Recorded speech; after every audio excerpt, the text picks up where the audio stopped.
যখন আমরা বাসায় ফিরে আসলাম তখন বাজে ৩:৪৬। একটা আঙ্গুরের ভেতর ছোট দুটো ব্যথার ওষুধ পুরে ল্যাসিকে খাইয়ে দিয়ে মলমটা ওর কাটা জায়গাগুলোতে লাগিয়ে দিলাম। এরপর ওকে আর ল্যাপটপটা সাথে নিয়ে বিছানায় উঠে গেলাম আমি। ডাক্তার আমাকে যে কার্ডটা দিয়েছে সেটা বের করলাম। জেসিকা রনয়, নিচে একটা রিচমন্ডের ঠিকানা লেখা। জেসিকা রেনয় আর কনর সুলিভান লিখে গুগলে সার্চ দিলাম, সাথে সাথে বেশ কয়েকটা লিঙ্ক চলে আসলো। একটা ছবিতে ক্লিক করলাম, বিঙ্গো! জেসিকা আর তৎকালীন ভার্জিনিয়ার গভর্নর কনর সুলিভানের একটা ছবি ভেসে উঠল। জেসিকা রেনয় আমাদের ক্যালি ফ্রেক। আসলে জোড়া খুন হয়েছে। 12 রাত আগে মারা গেছে কেলি ফ্রেক, কিন্তু একই সাথে খুন হয়েছে জেসিকা রেনয়ও, কারণ দুজন একই মানুষ। এখন বাজে 3:07। আমি আর ল্যাসি দুজনেই আমার বিছানায়। ওকে আরেকবার পেইন কিলার খাইয়ে দেওয়ার পর ব্যাটা এখন নাক ডেকে ঘুমোচ্ছে। ওর পেটের ক্ষতটাই একদিনেই বেশ ভালো হয়ে গেছে। আর সে যে এখন কিছুটা ভালো বোধ করছে এটা সে আমার মুখ কয়েকবার চেটে বুঝিয়ে দিয়েছে একটু আগে। গত 2 মিনিট ধরে আমি কম্পিউটার স্ক্রিনে জেসিকা রেনয় আর কনর সুলিভানের ছবিটার দিকে তাকিয়ে আছি। নিচে লেখা আছে, জেসিকা রেনয় কনর সুলিভানের গভর্নর ক্যাম্পেইনের সময় তার অফিসেই ভলান্টিয়ার হিসেবে কাজ করত। এটা প্রায় 6 বছর আগে তোলা ছবি। পাশেই আরেকটা ছবিতে প্রায় 15 জন মানুষ একই ধরনের সাদা টি শার্ট পরে দাঁড়িয়ে আছে। টি শার্টের সামনের দিকে লেখা, the man with the plan. দেখে হাসিই পেল। প্রেসিডেন্ট নির্বাচনের সময় কনর সুলিভানের এই স্লোগান বদলে হয়ে গিয়েছিল, I have a plan for this great nation. কিন্তু যতটাই ব্যঙ্গ করি না কেন, তাকে কিছুটা কৃতিত্ব অবশ্যই দিতে হবে, কারণ সে আসার পরপরই অর্থনৈতিক দিক থেকে আমেরিকা আগের থেকেও শক্তিশালী হয়ে উঠেছে। আর বেকারত্বের হার গত এক যুগের চাইতে সবচাইতে কম এখন। মধ্যপ্রাচ্য থেকেও সব সৈন্য প্রত্যাহার করে নেওয়া হয়েছে। 15 জনের মধ্যে জেসিকা রেনয় আর প্রেসিডেন্ট একদম সামনের দিকে দাঁড়িয়ে আছে। জেসিকার আত্মবিশ্বাসী ভঙ্গি দেখেই বোঝা যাচ্ছে যে মোটেও বিচলিত নয় সে এত গুরুত্বপূর্ণ একজন মানুষের পাশাপাশি দাঁড়াতে পেরে, যদিও তখন কেবল সদ্য হাই স্কুল থেকে পাশ করে বেরিয়েছে সে। প্রেসিডেন্টের একটা হাত জেসিকার কাঁধের ওপর, কিন্তু সেটা দেখে অস্বাভাবিক কিছু মনে হলো না। অন্য 13 জন ভলান্টিয়ারের মধ্যে যে কেউ জেসিকার জায়গায় দাঁড়াতে পারত। বাকি 45 মিনিট আমি জেসিকা সম্পর্কে খোঁজখবর নিতে নিতে কাটিয়ে দিলাম, কিন্তু খুব কম তথ্যই খুঁজে পেলাম। পরের দিন ঘুম থেকে ওঠার প্রায় 10 মিনিট পরে মোবাইলটা হাতে নিলাম। রেকে কল দিতে গিয়েও কি মনে করে যেন আর দিলাম না। ওর সাথে কথা বলার আগে জেসিকা সম্পর্কে আরও তথ্য দরকার আমার। নেটে একটা ওয়েবসাইটে ঢুকলাম যেখানে এন্ট্রি দিলে ওরা ওই ব্যক্তির অতীত সম্পর্কে সব তথ্য খুঁজে বের করে দেবে। ওখানে জেসিকার নাম আর ওর 6 বছর আগের ঠিকানাটা দিয়ে দিলাম। এরপর ক্রেডিট কার্ড থেকে $200 ট্রান্সফার করে দিতে হলো ওদের অ্যাকাউন্টে। তাহলে আমাদের এখন একটু ধৈর্য ধরে অপেক্ষা করতে হবে, কি বলিস? ল্যাসিকে বললাম। সে এখন চেটে চেটে তার নাস্তা খাওয়া নিয়ে ব্যস্ত। প্রায় ভালো হয়ে গেছে। মিয়াও। অবশ্যই এটাতে তোর কিছু আসে যায়, কারণ এই মেয়েটাই তোর আগের মালিক ছিল। মিয়াও। হ্যাঁ, আমি জানি আমার সাথে তুই খুব ভালোই আছিস, তাও। মিয়াও। ক্যান্ডি খাবি? কোন ক্যান্ডি? মিয়াও। কিটক্যাট ক্যান্ডি না বেটা? মিয়াও। হ্যাঁ, নামের শেষে ক্যাট আছে ঠিকই। আচ্ছা দেখি। আরও কিছুক্ষণ এই ব্যাপারে যুক্তিতর্ক করে আমি বারান্দায় গিয়ে দাঁড়ালাম, আর সে গেল বারান্দার কোনায় তার কাজ সারতে। বাইরে বেশ বাতাস। না, আজ অবশ্যই বাইরে দৌড়াতে যাব। গুন্ডাগুলো জাহান্নামের চুলোয় যাক। টেবিলের উপর একটা বাদামি রঙের প্যাকেজ রাখা, আমাজন থেকে কালকেই ডেলিভারি দিয়ে গেছে, খোলা হয়নি এখনও। খুলে ভেতরের জিনিসটা বের করলাম, একটা ইলেকট্রিক টেসার, সবচেয়ে শক্তিশালী মডেলের। ল্যাসিকে ওঠা দেখিয়ে বললাম, এরপর যদি কার্পেট নষ্ট করেছিস তো একেবারে 4000 ভোল্টের শক খাবি। একটা হুডি গায়ে চাপিয়ে আর দৌড়ানোর জুতোটা পরে দরজা খুললাম। ল্যাসি তার মাথা একটু বের করলো শুধু, তারপর বাইরে একবার নজর বুলিয়ে ভেতরে ঢুকে গেল চুপচাপ। আমি আগের ঘটনা ভুলতে পারলেও ও বেচারা এখনও শকের মধ্যেই রয়ে গেছে। তোকেও একটা টেসার কিনে দিতে হবে। মিয়াও। না, ছুটি দেওয়া যাবে না। মিয়াও। আচ্ছা, বাইরে থেকে এসে এ ব্যাপারে কথা বলবো তোর সাথে। গত 1 সপ্তাহ ট্রেডমিলে দৌড়ানোর পর এখন মুক্ত বাতাসে দৌড়াতে পেরে অন্যরকম ভালো লাগছে। বুক ভরে শ্বাস নিলাম। এবার পালানোর পথগুলো আগে থেকেই ঠিক করে রেখেছি, বলা যায় না যদি হঠাৎ দরকার পড়ে। চারদিকে নজর রেখে দৌড়াতে লাগলাম। কেউ নেই। টেসারটা আমার ডান পকেটের সাথে ঝোলানো। আমি চেষ্টা করছি মেয়েটা সম্পর্কে না ভাবতে, কিন্তু কোনোভাবেই মাথা থেকে তাকে বের করতে পারছি না। না, আমি জেসিকা রেনয় বা ক্যালি ফ্রেইগের কথা বলছি না, ডিটেকটিভ রের কথা বলছি। ওর ওই আকর্ষণীয় চাহনি, লম্বা চুল কিছুই ভোলার মতো নয়। আর আমাকে জেরা করার সময় ওর মুখে যে হাসিটা ফুটে উঠেছিল না, একদম বুকের ভেতরে গিয়ে লেগেছে। ওর সম্পর্কে ভাবছি এমন সময় সামনে একজোড়া হেডলাইট দেখতে পেলাম। পালাতে হবে। আমি ডান দিকের রাস্তাটায় ঢুকে পড়লাম। আগে থেকেই ঠিক করে রেখেছি কোন দিক দিয়ে পালাবো। রাস্তায় পানি জমেছিল, লাফ দিয়ে সেটুকু পার হয়ে সামার পার্কে ঢুকে পড়লাম। আমার বাম দিকে টেনিস কোর্টগুলো, দুটো কোর্টের চারদিকে প্রায় 18 ফিট লম্বা নেটের বেড়া দেওয়া। বেড়াগুলোর দিকে এগিয়ে গেলাম আমি। একটু পরেই বেড়াটা ডিঙোতে শুরু করলাম। পেছনে ঘুরে দেখি 3 জন লোক আমার পিছু নিয়ে কোর্টে ঢুকে পড়েছে। 3 জনের পরনেই কালো রঙের স্যুট। এখনও গোলাগুলি শুরু করেনি কেন কে জানে। কোনো মতে বেড়াটার একদম উপরে উঠে লাফিয়ে অন্য পাশে নেমে পড়লাম। লোকগুলো বেড়া বেয়ে উপরে উঠতে শুরু করলো। ওরা যখন একদম উপরে, তখন কাজটা করলাম। কি খবর? কোনো উত্তর এলো না। টেসারটা নেটের বেড়ার গায়ে লাগিয়ে বাটনটা টিপে দিলাম। 3 জনই ঝাঁকি খেয়ে 3টা কাটা বস্তার মতো পড়ে গেল বেড়া থেকে। আমি দৌড়ানোর জন্য ঘুরে দাঁড়ালাম। যেখানে আছো সেখানেই চুপচাপ দাঁড়িয়ে থাকো। বন্দুকের নলটা আমার বুকের দিকে তাক করা। টেসারটা ফেলে দাও হাত থেকে। তাই করলাম। তোমরা ঠিক আছো? অন্য 3 জনকে জিজ্ঞেস করলো লোকটা। শুয়োরের বাচ্চাটা কারেন্ট লাগাই দিছে বেড়াটার গায়ে। লোকটা মাটি থেকে টেসারটা তুলে নিয়ে আমার গায়ে চেপে ধরলো। এরপর সব কিছু অন্ধকার। একটা গাড়ির ভেতরে আমি এখন। ঠিক আছেন আপনি? সব কিছু ঘোলা ঘোলা দেখছি। কটা বাজে এখন? জিজ্ঞেস করলাম। 3:35। চিন্তা করবেন না, 4টা বাজার আগেই আপনি আপনার বাসায় ফিরে যাবেন। এবার গলাটা শুনে চমকে উঠলাম, কিন্তু চেহারাটা এখনো স্পষ্ট দেখতে পাচ্ছি না। Henry beans? আবার বলে উঠল গলাটা। এবার দৃষ্টি একটু পরিষ্কার হয়ে আসলো। Mister president? গাড়ির মৃদু আলোতে কনর সুলিভানের চেহারাটা একদম ওই রাতের মতোই লাগছে। তার পরনে এখন একটা জিন্সের প্যান্ট আর ডেটন ইউনিভার্সিটির একটা সোয়েটার। দেখতে একদমই সাধারণ লাগছে তাকে, কিন্তু মোটেও সাধারণ কেউ নয় তিনি। এই মুহূর্তে তার চেয়ে ক্ষমতাধর লোক খুব কমই আছে এই পৃথিবীতে। আমার লোকদের পক্ষ থেকে ক্ষমা চেয়ে নিচ্ছি আমি। আপনার কোনো ক্ষতি করতে চায়নি ওরা।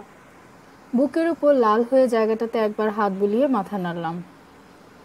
আমি জানি আপনার কাছে সময়ের মূল্য অন্যরকম, তাই সরাসরি কাজের কথায় আসি। আপনাকে জানালাটা দিয়ে সেদিন দেখেই বুঝেছিলাম কোনো না কোনো ঝামেলা পাকাবেন। তার সাথে চোখাচোখি হতে আরেকবার সেই রাতের কথা মনে পড়ে গেল। আর ঝামেলা পাকায় যারা, তাদের শেষ পরিণতি হয় ক্যালি ফ্রেইগের মতো। মনে মনে বললাম, আমি মেয়েটাকে খুন করিনি। ঠান্ডা গলায় বলল সে। এর চেয়ে যদি বলতো সে আকাশে উঠতে পারে, সেটা হয়তো আরও বেশি বিশ্বাসযোগ্য মনে হতো আমার কাছে। আমি আস্তে করে হেসে উঠলাম। আপনাকে দোষ দিচ্ছি না আমি, মাথা নাড়তে নাড়তে বলল।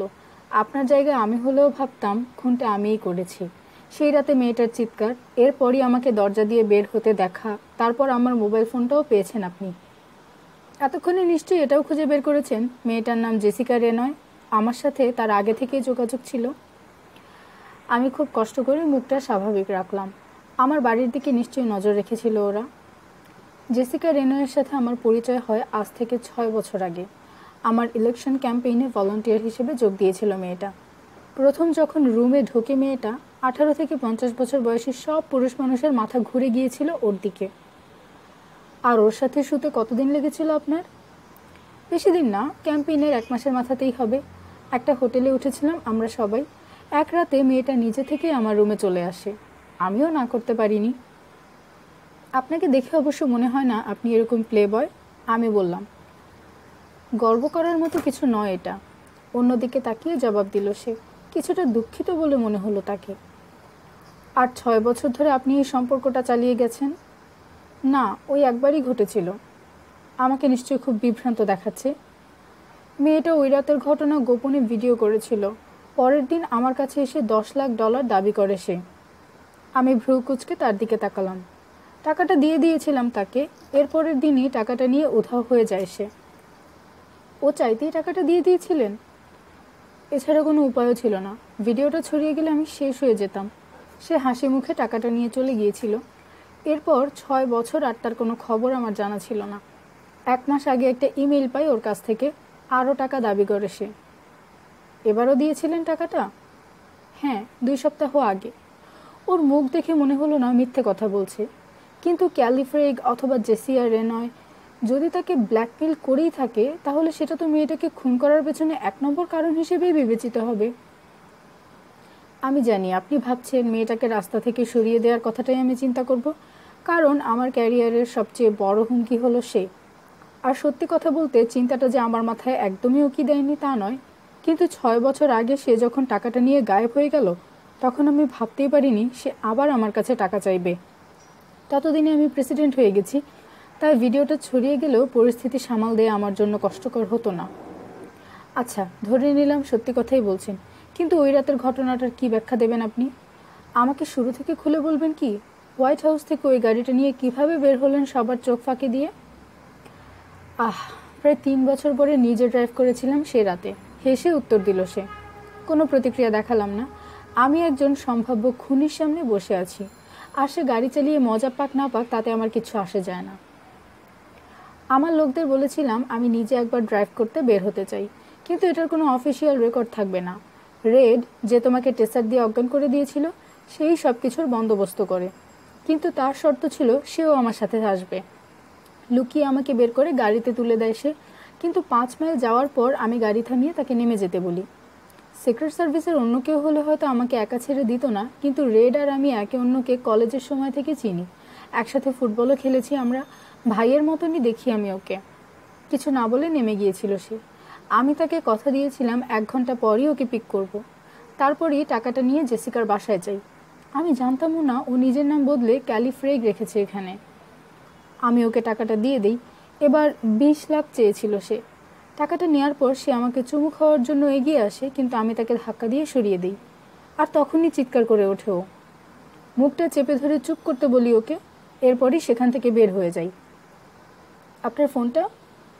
আমি ভেবেছিলাম এবার টাকা লেনদেন করার সময় গোপনে পুরো কথোপকথনটা রেকর্ড করে রাখবো, কিন্তু জেসিকা অনেক চালাক মেয়ে, ও ধরে ফেলেছিল ব্যাপারটা।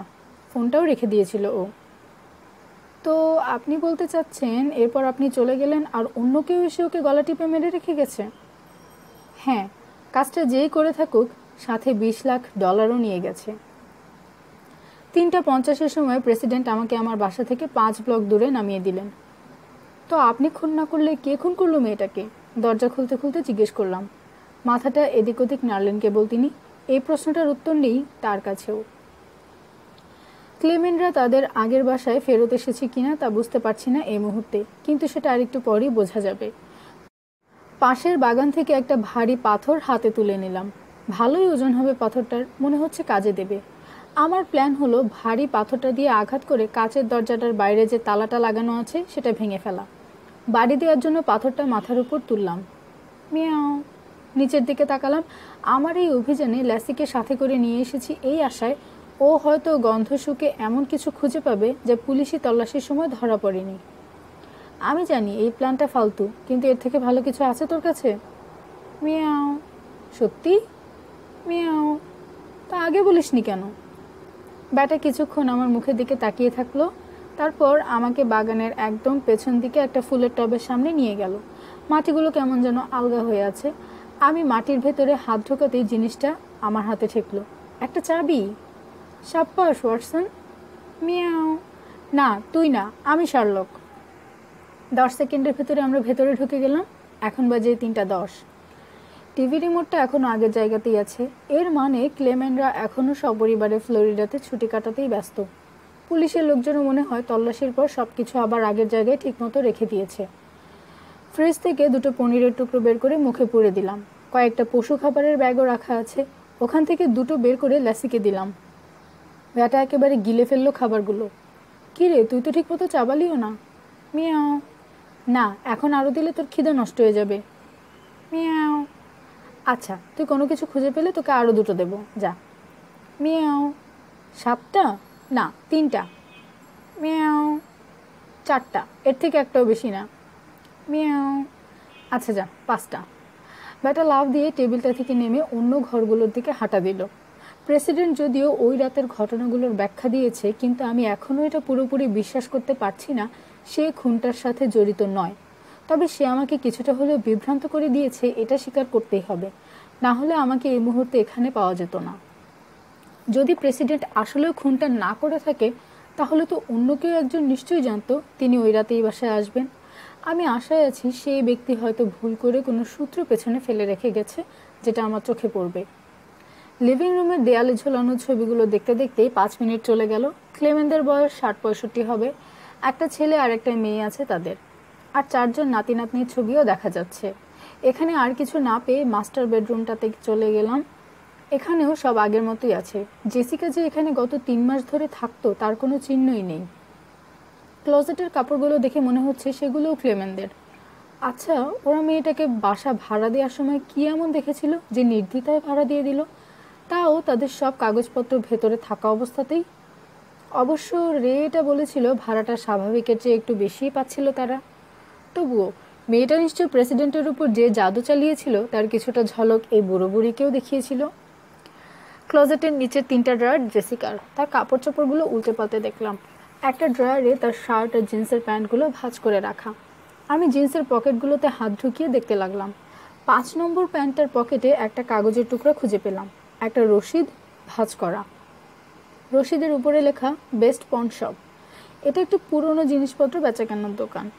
জেসিকা তাদের কাছে $1200 কিছু বিক্রি করেছিল। মিয়াও, দেরি করে ফেলেছিস তুই, এটা আমি পেয়েছি আগে। মিয়াও, আচ্ছা আচ্ছা, ওকে আরও 2টা স্লাইস দিলাম। Miao, welcome. 5 মিনিটের মধ্যে বাসায় ফিরে গেলাম আমরা। এটা এখানেই, বাম দিকে কোথাও। ওই নিয়ন সাইনটার নিচের দোকানটাই না? বাবা জিজ্ঞেস করলেন। বেস্ট পন শপ। দোকানটা ওয়াশিংটন ডিসির সবচেয়ে ঘিঞ্জি এলাকাগুলোর একটায়। আমার বাসা থেকে এখানে আসতে প্রায় 35 মিনিটের মতো লেগেছে। আমি গাড়িতেই খেয়ে নিয়েছি। পেছনের সিটে ল্যাসি আর মারডক বসা। বাবা যখন মাঝরাতের দিকে আমার বাসায় ঢোকেন তখন নাকি ল্যাসি জেগেই ছিল। মারডক আর ল্যাসির প্রথম মোলাকাতটা অবশ্য সুবিধা ছিল না, কারণ মারডক আগে কখনো বিড়াল দেখেনি। তাই ঢুকেই ল্যাসিকে তাড়া করতে শুরু করে ও। ওদের দুজনের হুটোপুটিতে নিচের তলা থেকে লোক উঠে এসেছিল। বাবা তাদের বুঝিয়ে সুঝিয়ে আবার নিচে পাঠিয়ে দেন। ওই সময় হঠাৎ করে নাকি মারডক চুপ হয়ে যায়। বাবা ঢুকে দৃশ্যটা দেখে অবাক না হয়ে পারেন না। দেখেন ল্যাসি তার খাবারের প্যাকেটগুলোর একটা মারডকের সামনে ফেলে দিয়েছে আর গর্ধবটা সেটা থেকে খাচ্ছে। এরপরেই দুজনে বন্ধু হয়ে যায়। 1 ঘন্টা পরে আমি যখন ঘুম থেকে উঠি তখন লিভিং রুমে গিয়ে দেখি দুজনেই ঘুম। মারডকের বড় একটা থাবা ল্যাসির উপর রাখা। ভুলে যাস না তুই আমার সাথে থাকিস, পেছনে ঘুরে বললাম। ল্যাসি এখন মারডকের পেটের উপর আরামসে হেলান দিয়ে বসে আছে। মিয়াও। না, একসাথে দুজন বেস্ট ফ্রেন্ড থাকা চলবে না তোর। তুমি ঠিক আছো? বাবা জিজ্ঞেস করলেন। আমি তার কথার উত্তর না দিয়ে দোকানটার দিকে ইঙ্গিত করলাম। তুমি কি নিশ্চিত ওটা এখন খোলা? রসিদে লেখা আছে দোকানটা 24 ঘন্টাই খোলা থাকে। দোকানের বাইরে কয়েকটা লোক দাঁড়িয়ে আছে, কিন্তু তাদের দেখে বেশি সুবিধার মনে হলো না। আমি তোমার সাথে আসবো? ওদের দিক থেকে চোখ না সরিয়ে জিজ্ঞেস করলেন বাবা। না, আপনি গাড়িতেই থাকেন। আমি গাড়ি থেকে নেমে পড়লাম। এমন ভাব দেখালাম যেন আমার পকেটে কোনো কিছু নেই। লোকগুলোকে পাশ কাটিয়ে দোকানের দরজাটা দিয়ে ভেতরে ঢুকে পড়লাম। কাউন্টারের পেছনে লম্বা চুলা একটা লোক দাঁড়িয়ে। চুলগুলো আবার উঁচু করে ঝুঁটি করে রাখা হয়েছে। জায়গাটার সাথে তাকে একেবারে মানিয়ে গেছে। কি করতে পারি আপনার জন্য? আমাকে সামনে এগোতে দেখে জিজ্ঞেস করলো সে। আমি পকেট থেকে রসিদটা বের করে তার হাতে দিলাম। আমার গার্লফ্রেন্ড এই জিনিসটা এখানে বিক্রি করে দিয়েছিল, আমি সেটা আবার কিনতে চাচ্ছি এখন। আমার মুখের দিকে একবার তাকিয়ে রসিদটার দিকে মনোযোগ দিল সে। কাগজটার এক কোণায় একটা কোড লেখা। আমার কোনো ধারণা নেই জিনিসটা কি, যে কোনো কিছু হতে পারে। আমি শুধু আশায় আছি যে জিনিসটা কোনো না কোনোভাবে খুনির সাথে জড়িত। যে জেসিকাকে শুধু খুনই করেনি, $20 লাখ চুরি করে নিয়ে গেছে। আমাকে একটু দেখতে দিন, এই বলে সে কাউন্টারের নিচের তাকে দেখতে লাগলো। আপনার ভাগ্য ভালো বলতে হবে, জিনিসটা এখনো এখানেই আছে। এই বলে সে একটা ঘড়ি বের করে কাউন্টারের উপর রাখলো। ঘড়িটা রূপালি, সাথে চামড়ার বেল্ট, দেখেই বোঝা যায় জিনিসটা দামি। সুন্দর ঘড়ি, লোকটা বলল। আমি মাথা নাড়লাম। এটাই চেয়েছিলেন আপনি? হ্যাঁ, এটাই। যে মেয়েটা বিক্রি করেছিল তার কথা কিছু মনে আছে আপনার? আমি তখন এখানে ছিলাম না, জন ডিউটিতে ছিল সে সময়, আর সেই আমাকে বলেছিল এক সুন্দরী এসে নাকি এই ঘড়িটার জন্য $10,000 দাম হাঁকে। কি মনে হয় আপনার? সেই মেয়েটার কথাই তো বলছিলেন আগে। আমি মাথা নেড়ে সায় দিলাম, কিন্তু মনে মনে জেসিকার ব্যাপারটা নিয়ে ভাবতে লাগলাম। সে $10,000 দাম চেয়ে শেষে $1,200 বিক্রি করে দেয় ঘড়িটা। টাকাগুলো নিশ্চয়ই খুব দরকার ছিল তার। আমাকে কত দিতে হবে জিজ্ঞেস করলাম। আপনি কত দিতে চান? 3,000। সে একটা হাসি দিয়ে বলল যে ঘড়িটার দাম নাকি এর প্রায় 3 গুণ। 3,500। আবার হাসি দিল সে। 4। এবার হাসিটা একটু কম। 4.5। মুখ দেখে মনে হলো প্রায় রাজি হয়ে যাবে। 5। আচ্ছা। আমি নোটগুলো তাকে দিয়ে দিলাম। সে ঘড়িটা প্যাকেটে ভরে আমার দিকে এগিয়ে দিল। ঠিক এই সময় আমার মনে হলো ঘড়িটা হয়তো ক্লেমেন্ট বুড়োটারও হতে হবে। পকেটে ঘড়িটা রেখে দোকান থেকে বেরিয়ে সোজা গাড়িতে গিয়ে উঠে পড়লাম। পেয়েছো জিনিসটা? বাবা জিজ্ঞেস করলেন। হ্যাঁ বলে ল্যাসের দিকে তাকালাম। তোকে নিয়ে গেলে পারতাম, আরও ভালো দামাদামি করতে পারতি তুই। ওই বেটা আমাকে ছিলে দিয়েছে। মিয়াও। না, তুই গেলে এটা $50 উদ্ধার করে আনতে পারতি না। বাবা দেখতে চাইলো ঘড়িটা, কিন্তু বাইরের লোকগুলো এখনও আমাদের দিকে তাকিয়ে আছে। তাড়াতাড়ি চলেন এখন এখান থেকে, পরে দেখাচ্ছি। ঘড়িতে বাজে 3:53। 5 মিনিট পরে অন্য এক এলাকায় রাস্তার পাশে বাবা গাড়িটা থামালে তাকে দেখালাম ঘড়িটা। বাহ, সুন্দর ঘড়ি, তিনি বললেন। কিন্তু তখন আমি ব্যস্ত ঘড়িটার পেছন দিকে খোদাই করা লেখাগুলো পড়তে। আদরের রিস্কিকে, তোমার স্বপ্নগুলো যেন সত্যি হয়, বাবা ও মা। জোরে জোরে পড়লাম আমি। শুনে বাবার ভ্রুগুলো কপালে উঠে গেল। কি? আমার মনে হয় আমি জানি ঘড়িটা কার। আমি অবাক হয়ে তার দিকে তাকালাম। তিনি বললেন, রিস্কি আসলে লোকটার ডাকনাম। আসল নামটাও বললেন, রিকি সুলিভান, প্রেসিডেন্টের ছেলে। কয়েক বছর আগে একবার যখন আমি গাড়িতেই ঘুমিয়ে পড়েছিলাম, বাবা চেষ্টা করেছিলেন আমাকে ওই অবস্থাতেই আমার অ্যাপার্টমেন্টে পৌঁছে দেওয়ার, কিন্তু খুব সহজ ছিল না কাজটা। উপরে উঠতে উঠতে দুবার আমাকে শুদ্ধই পড়ে গিয়েছিলেন। আর আমার নিচের তলার প্রতিবেশী পুলিশে ফোন দিয়েছিল এই ভেবে তিনি আমার মৃতদেহ লুকিয়ে রাখছেন ওখানে। এরপর থেকে আমি কখনো গাড়িতে ঘুমিয়ে পড়লে বাবা আমাকে ওখানেই রেখে দেন, আর গাড়ির সিটটা নিচু করে দিয়ে আমার গায়ে একটা কম্বল দিয়ে দেন যাতে ঠিকমতো ঘুমাতে পারি। আমার মনে হয় প্রতি ঘন্টায় ঘন্টায় এসে একবার করে দেখেও যান। 3টার একটু পর ঘুম থেকে উঠে আমার অ্যাপার্টমেন্টে গিয়ে দেখি বাবা, ল্যাসি আর মার্ডক তিনজনই আমার বিছানায় শুয়ে আছে জড়াজড়ি করে। ল্যাসি আর মার্ডক আমাকে দেখেই উঠে এলো। কিরে, কাল ঠিকমতো মজা করেছিস তো দুজন মিলে? দুজনকেই আদর করে জিজ্ঞেস করলাম। জবাবে দুজনেই চেটে দিল আমাকে একবার করে। মজা করবে না আবার? দুজনের ভাব দেখলে মনে হয় যেন ছোটকালে হারিয়ে যাওয়া দুই ভাই। বাবা ওদের হয়ে জবাব দিলেন। আপনি কি থাকবেন আজকে? জিজ্ঞেস করলাম বাবাকে। না, চলে যাব, কাল কিছু জরুরি কাজ পড়ে গেছে। বুধবার আসবেন তো আবার? অবশ্যই। ঘড়িটা নিয়ে কি করবে কি ঠিক করেছো? এখনও জানি না, একটু খোঁজখবর নিয়ে দেখি। প্রেসিডেন্টের ছেলে যদি কোনোভাবে এর সাথে জড়িত থাকে তাহলে অবশ্যই এর শেষ দেখে ছাড়বো আমি। কাল রাতে ঘুমিয়ে পড়ার আগেই বাবা আমাকে রিকি সুলিভান সম্পর্কে যা যা জানেন সব খুলে বলেন। প্রেসিডেন্টের এই একমাত্র ছেলের স্বভাব চরিত্র হলিউডের কোনো নায়কের চেয়ে কোনো অংশে কম নয়। কনর সুলিভান যখন গভর্নর ছিল তখনও বেশ কয়েকবার উচ্ছৃঙ্খল জীবনযাপনের খবরে এসেছিল রিকি, যদিও কখনো গ্রেফতার হয়নি সে। দুইটা জিনিস খুব পছন্দ তার, দামি গাড়ি আর সুন্দরী নারী। আর তার বাবা প্রেসিডেন্ট হওয়ার পর এই দুটো জিনিসের প্রতি তার আকর্ষণ আরও বেড়েছে বলতে হবে। সঙ্গত কারণেই তাকে তুলনা করা হয় ইংল্যান্ডের প্রিন্স হ্যারির সাথে। আর দুজন আসলেও বন্ধু ছিল, তবে গত 1 বছর ধরে বড় ধরনের কোনো খবরে আসেনি সে। জর্জটাউন ল কলেজে তার 2য় বছর নিয়ে ব্যস্ত থাকার কথা এখন তার। আরেকটা জিনিস কালকে বলতে ভুলে গেছি তোমাকে, প্রেসিডেন্টের ছেলে সম্পর্কে। তার একটু জুয়ার নেশা আছে, বাবা বললেন। আমি মাথা নাড়লাম। 2 বছর আগে খবরে আসে জুয়ায় প্রায় $80,000 হেরে গলা পর্যন্ত ধার দেনায় ডুবে আছে সে। আর তুমি বলছিলে মেয়েটার বাসা থেকে নাকি $20 লাখ হারিয়ে গেছে। ব্যাপারটা আমার মাথায়ও ঘুরছিল। আমার মনে হয় আপনি যেটা বলতে চাচ্ছেন তাতে যুক্তি আছে। যাই হোক, আমার এখন যাওয়া উচিত। এই বলে উঠে দরজার দিকে এগোতে শুরু করলেন তিনি। মার্ডকও পিছু নিল তার, যদিও ব্যাটার চেহারা দেখে মনে হচ্ছে না যাওয়ার বিন্দুমাত্র ইচ্ছে আছে। ল্যাসি, তোর বন্ধুকে বিদায় জানা এখন, এই বলে কোলে তুলে নিলাম ওকে। মিয়াও। না, ও থাকবে না। মিয়াও। কারণ তোদের একা ছেড়ে দিলে বাসাটার অবস্থা 12টা বাজিয়ে দিবি লাফালাফি করে। মিয়াও। আরও 2 দিন পরেই আবার আসবে, তখন যত খুশি মজা করিস। মিয়াও। পিৎজা? আচ্ছা, সেটা দেখা যাবে। বাবা মার্ডকের কলার ধরে টানতে টানতে নিয়ে গেল। দরজাটা বন্ধ করে দিলাম। একটু পর নিচ থেকেও মার্ডকের গলার আওয়াজ শুনতে পেলাম। আজকে ওকে গাড়িতে তুলতে বেশ কষ্ট হবে বাবার। আমি আর ল্যাসি খেতে বসবো, ঠিক এই সময় কে যেন আমার দরজায় নক করলো। এখন বাজে 3:11। দরজার লুকিং গ্লাস দিয়ে বাইরে উকি দিলাম। ভেবেছিলাম বাবাই হয়তো ফেরত এসেছেন কিছু নিতে। দরজাটা খুলে দিলাম। আপনার সমস্যাটা কি মিস্টার বিন্স? আপনাকেও শুভেচ্ছা ডিটেকটিভ রে। ঝড়ের বেগে ভেতরে ঢুকলো সে। দেখেই বোঝা যাচ্ছে রেগে আছে। কালো রঙের একটা টি শার্ট আর একটা জিন্সে অসাধারণ লাগছে তাকে। রেগে যাওয়াতে আরও বেশি যেন সুন্দর দেখাচ্ছে তাকে। FBI এর কাছে যাওয়ার কি দরকার ছিল আপনার? ওই একই স্বরে জিজ্ঞেস করলো সে। FBI? সে আমার দিকে এমনভাবে তাকালো যেন কিছু চুরি করতে গিয়ে হাতে নাতে ধরা পড়ে গেছি আমি। আমি জানি না আপনি কি বলছেন। সত্যিই জানেন না? ভ্রুজোড়া কপালে উঠিয়ে জিজ্ঞেস করলো। না। কাল সকালে বলে একটু থামলো রে। কাল সকালে ওরা প্রেসিডেন্টকে খুনের দায়ে গ্রেফতার করবে। কি? ক্যালি ফ্রেগের আসল নাম ক্যালি ফ্রেগ না। আমি এমন ভাব ধরলাম যেন খুব অবাক হয়ে গেছি কথাটা শুনে।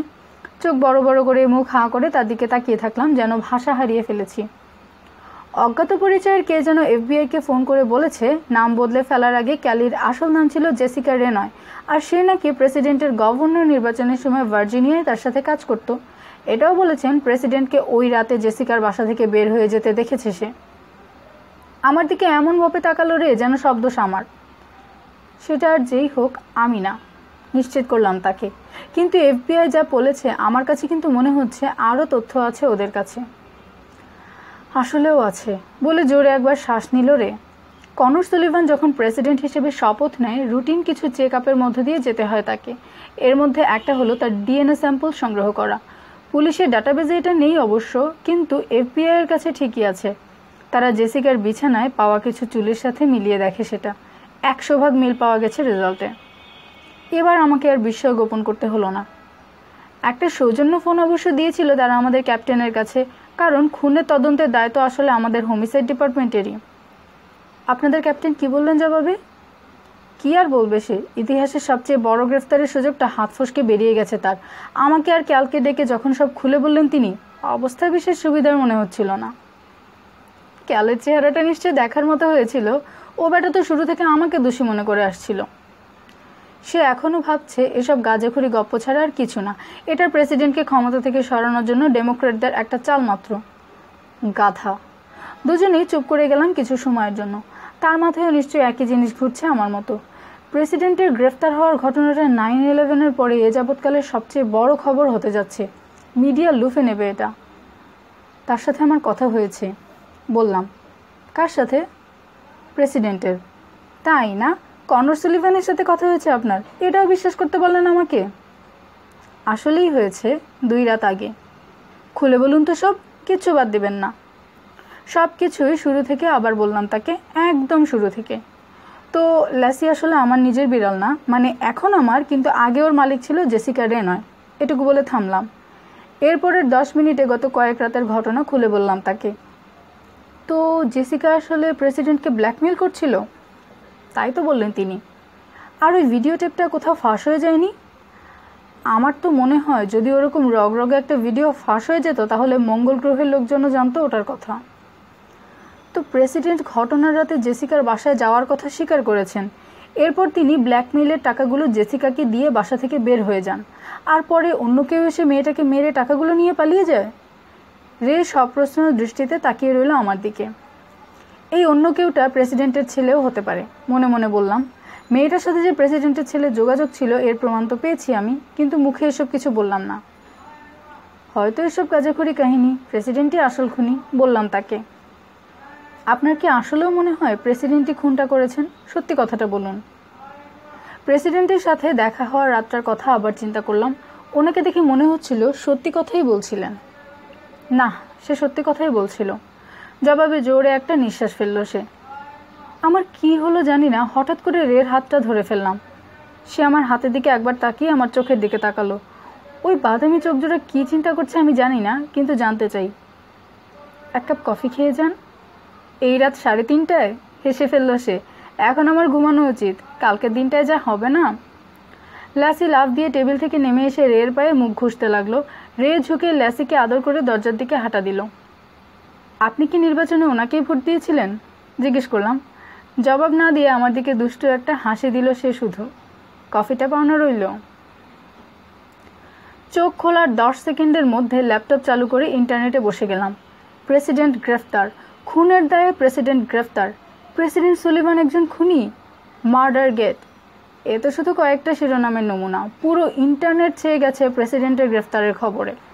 একটা ভিডিওতে ক্লিক করে দেখলাম প্রেসিডেন্টকে গ্রেফতার করে গাড়িতে ওঠানো হচ্ছে। অন্তত 15 জন FBI এজেন্ট তাকে ঘিরে রেখেছে। আরেক জায়গায় দেখলাম FBI প্রধান সংবাদ সম্মেলন করে প্রেসিডেন্টের গ্রেফতার হওয়ার কথাটা জানাচ্ছে। তাকে দেখে স্বভাবতই খুব খুশি মনে হলো, কারণ বর্তমান সরকারের ঘোর বিরোধী সে। বারবার এটাও বলছে কেউই আইনের ঊর্ধ্বে নয়, স্বয়ং প্রেসিডেন্টও। টিভির টকশোগুলো জমে উঠেছে এই খবর নিয়ে। ওয়াটারগেট কেলেঙ্কারির পর এটাই সবচেয়ে বড় ধরনের কেলেঙ্কারি মিডিয়ার মতে। আর সচরাচর তো কোনো প্রেসিডেন্ট খুনের দায়ে গ্রেফতারও হন না। সিনেট হাউস জরুরি বৈঠক ডেকেছে। হোয়াইট হাউস থেকেও জরুরি বিবৃতি এসেছে এই নিয়ে সংবাদ মাধ্যমে প্রকাশের জন্য যে একজন সাধারণ নাগরিক জেসিকা রেনয়ের খুনের অভিযোগের প্রধান সন্দেহভাজন হিসেবে প্রেসিডেন্টকে গ্রেফতার করা হয়েছে। মোদ্দা কথা, প্রেসিডেন্ট এখনও পৃথিবীর সবচেয়ে ক্ষমতাবান ব্যক্তি, কিন্তু পায়ের নিচের মাটিটা বেশ নড়বড়ে এখন তার। তোর কি মনে হয় রে, প্রেসিডেন্টকে পদত্যাগ করতে বাধ্য করবে ওরা? জবাবে ল্যাসি মাথাটা একদিকে কাত করে আমার দিকে তাকিয়ে থাকলো। দেখে মনে হলো যেন ভেবে দেখছে ব্যাপারটা মনে মনে। মিয়াও। কি, ওকে শুলে চড়ানো উচিত?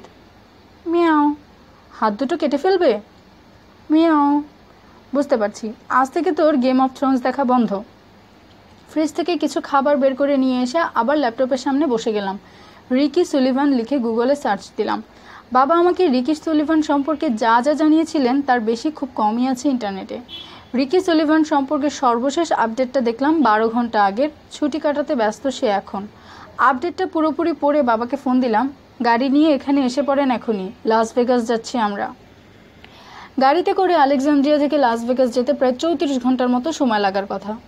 যখন আমার ঘুম ভাঙলো তখন দেখি আমরা কলোরাডো পার হচ্ছি। ঘুম ভাঙলো তাহলে? বাবা রাস্তা থেকে চোখ না সরিয়েই বললেন। হালকা মাথা নেড়ে জবাব দিয়ে পেছনে তাকালাম। কিরে, কি খবর তোদের? ল্যাসি আবারও মার্ডকের পেটের উপর বসে আছে। ব্যাটা লাফ দিয়ে একবার আমার কোলে এসে আমার মুখটা সুন্দর মতো চেটে দিয়ে আবার আগের জায়গায় ফিরে গেল। মার্ডকও মনে হলো বেশ খুশি ব্যাপারটা নিয়ে। 1 ঘন্টার জন্য গাড়ি চালাবে নাকি? বাবা জিজ্ঞেস করলেন। অবশ্যই। একটু পরেই আমরা জায়গা অদল বদল করে নিলাম। 3 মাইল যেতে না যেতেই তিনি ঘুমিয়ে পড়লেন।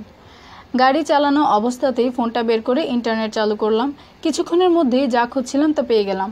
কনর সুলিভানের একটা ভিডিও তার হোয়াইট হাউসের অফিসে। সংবাদ সম্মেলনে জাতির উদ্দেশ্যে কথা বলছেন তিনি। প্রিয় দেশবাসী, এই মুহূর্তে আমি আপনাদের সামনে এসেছি একজন প্রেসিডেন্ট হিসেবে নয়, বরং একজন সাধারণ নাগরিক হিসেবে। এই বলে কিছুক্ষণ থামলেন তিনি। আমাকে একটি ন্যাক্কারজনক ঘটনার সাথে জড়িত করার প্রচেষ্টা চলছে। আমার বিরুদ্ধে ভুল অভিযোগ আনা হয়েছে, কিন্তু এই দেশের বিচার ব্যবস্থার উপর আমার পূর্ণ আস্থা আছে। আমি এও জানি শেষ পর্যন্ত আমি নির্দোষ প্রমাণিত হব। বরং এই বিষয়ে আমি গর্বিত যে আমাকে তদন্তের খাতিরে গ্রেফতার করা হয়েছে। আরেকবার প্রমাণিত হলো এই দেশে কেউই আইনের ঊর্ধ্বে নয়। আশা করি আপনারা খুব তাড়াতাড়ি সত্যটা জানতে পারবেন। ঈশ্বর আমাদের জাতির মঙ্গল করুন। খারাপ বলেনি, কিন্তু খুব বেশিক্ষণ মনে হয় না হাজতে থাকবে সে। একদিন পুরো হওয়ার আগেই জামিন হয়ে যাবে তার। আমার দেখার বিষয় এটা ছিল না। আমি খেয়াল করছিলাম সংবাদ সম্মেলনের সময় তার পেছনে কে কে আছেন। তার স্ত্রীকে দেখতে পেলাম, কিন্তু ছেলেকে কোথাও দেখতে পেলাম না। যাক, এটাই দরকার আমার। ফোনটা রেখে দিয়ে পুরোপুরি রাস্তায় মনোনিবেশ করলাম। এরপর পাহাড় আগেও দেখেছি, কিন্তু এরকম চাঁদের আলোতে বরফাচ্ছন্ন পাহাড়ের চূড়া দেখিনি কখনো। স্বর্গীয় দৃশ্য। 3:58 সময় গাড়িটা রাস্তার পাশে রেখে বাবাকে ডেকে তুললাম। বাবা ড্রাইভিং সিটে বসলেন আর আমি আগের জায়গায় ফিরে গেলাম। পরের বার একেবারে লাস ভেগাসের ঝলমলে আলোয় ঘুম ভাঙবে আমার। লাস ভেগাসে 122টা ক্যাসিনো, 874টা নাইট ক্লাব, 2000-এর ওপরে রেস্টুরেন্ট আর প্রায় 50টার ওপরে স্ট্রিপ ক্লাব আছে। কোনো কিছুই রাত 4টার আগে বন্ধ হয় না। আর রিকি সুলিভান এই মুহূর্তে এর যে কোনো একটাতে থাকতে পারে। তাও যদি এই পরিস্থিতিতে সাংবাদিকদের হাত থেকে বাঁচতে আত্মগোপনে না গিয়ে থাকে সে। প্রায় 6 ঘন্টা আর $300 খরচ করার পর বাবা অবশেষে রিকি আর তার কিছু বন্ধুকে একটা নাইট ক্লাবে খুঁজে পান। 3:06 বাবা ওই নাইট ক্লাবের সামনে গাড়িটা পার্ক করে রাখার সাথে সাথে লাফিয়ে নেমে গেলাম গাড়ি থেকে। প্রায় 20 মিনিট লাইনে দাঁড়িয়ে থাকার পর ভেতরে ঢোকার সুযোগ পেলাম আমি। ঢুকেই চোখটা ধাঁধিয়ে গেল লাল নীল আলোয়। জোরে জোরে ডিস্কো গান বাজছে স্পিকারে। ঘামের গুমোট একটা গন্ধ। নানা বয়সী ছেলে মেয়েতে ভর্তি জায়গাটা। আমি ভিড় ঠেলে কোনো মতে সামনে এগোতে লাগলাম।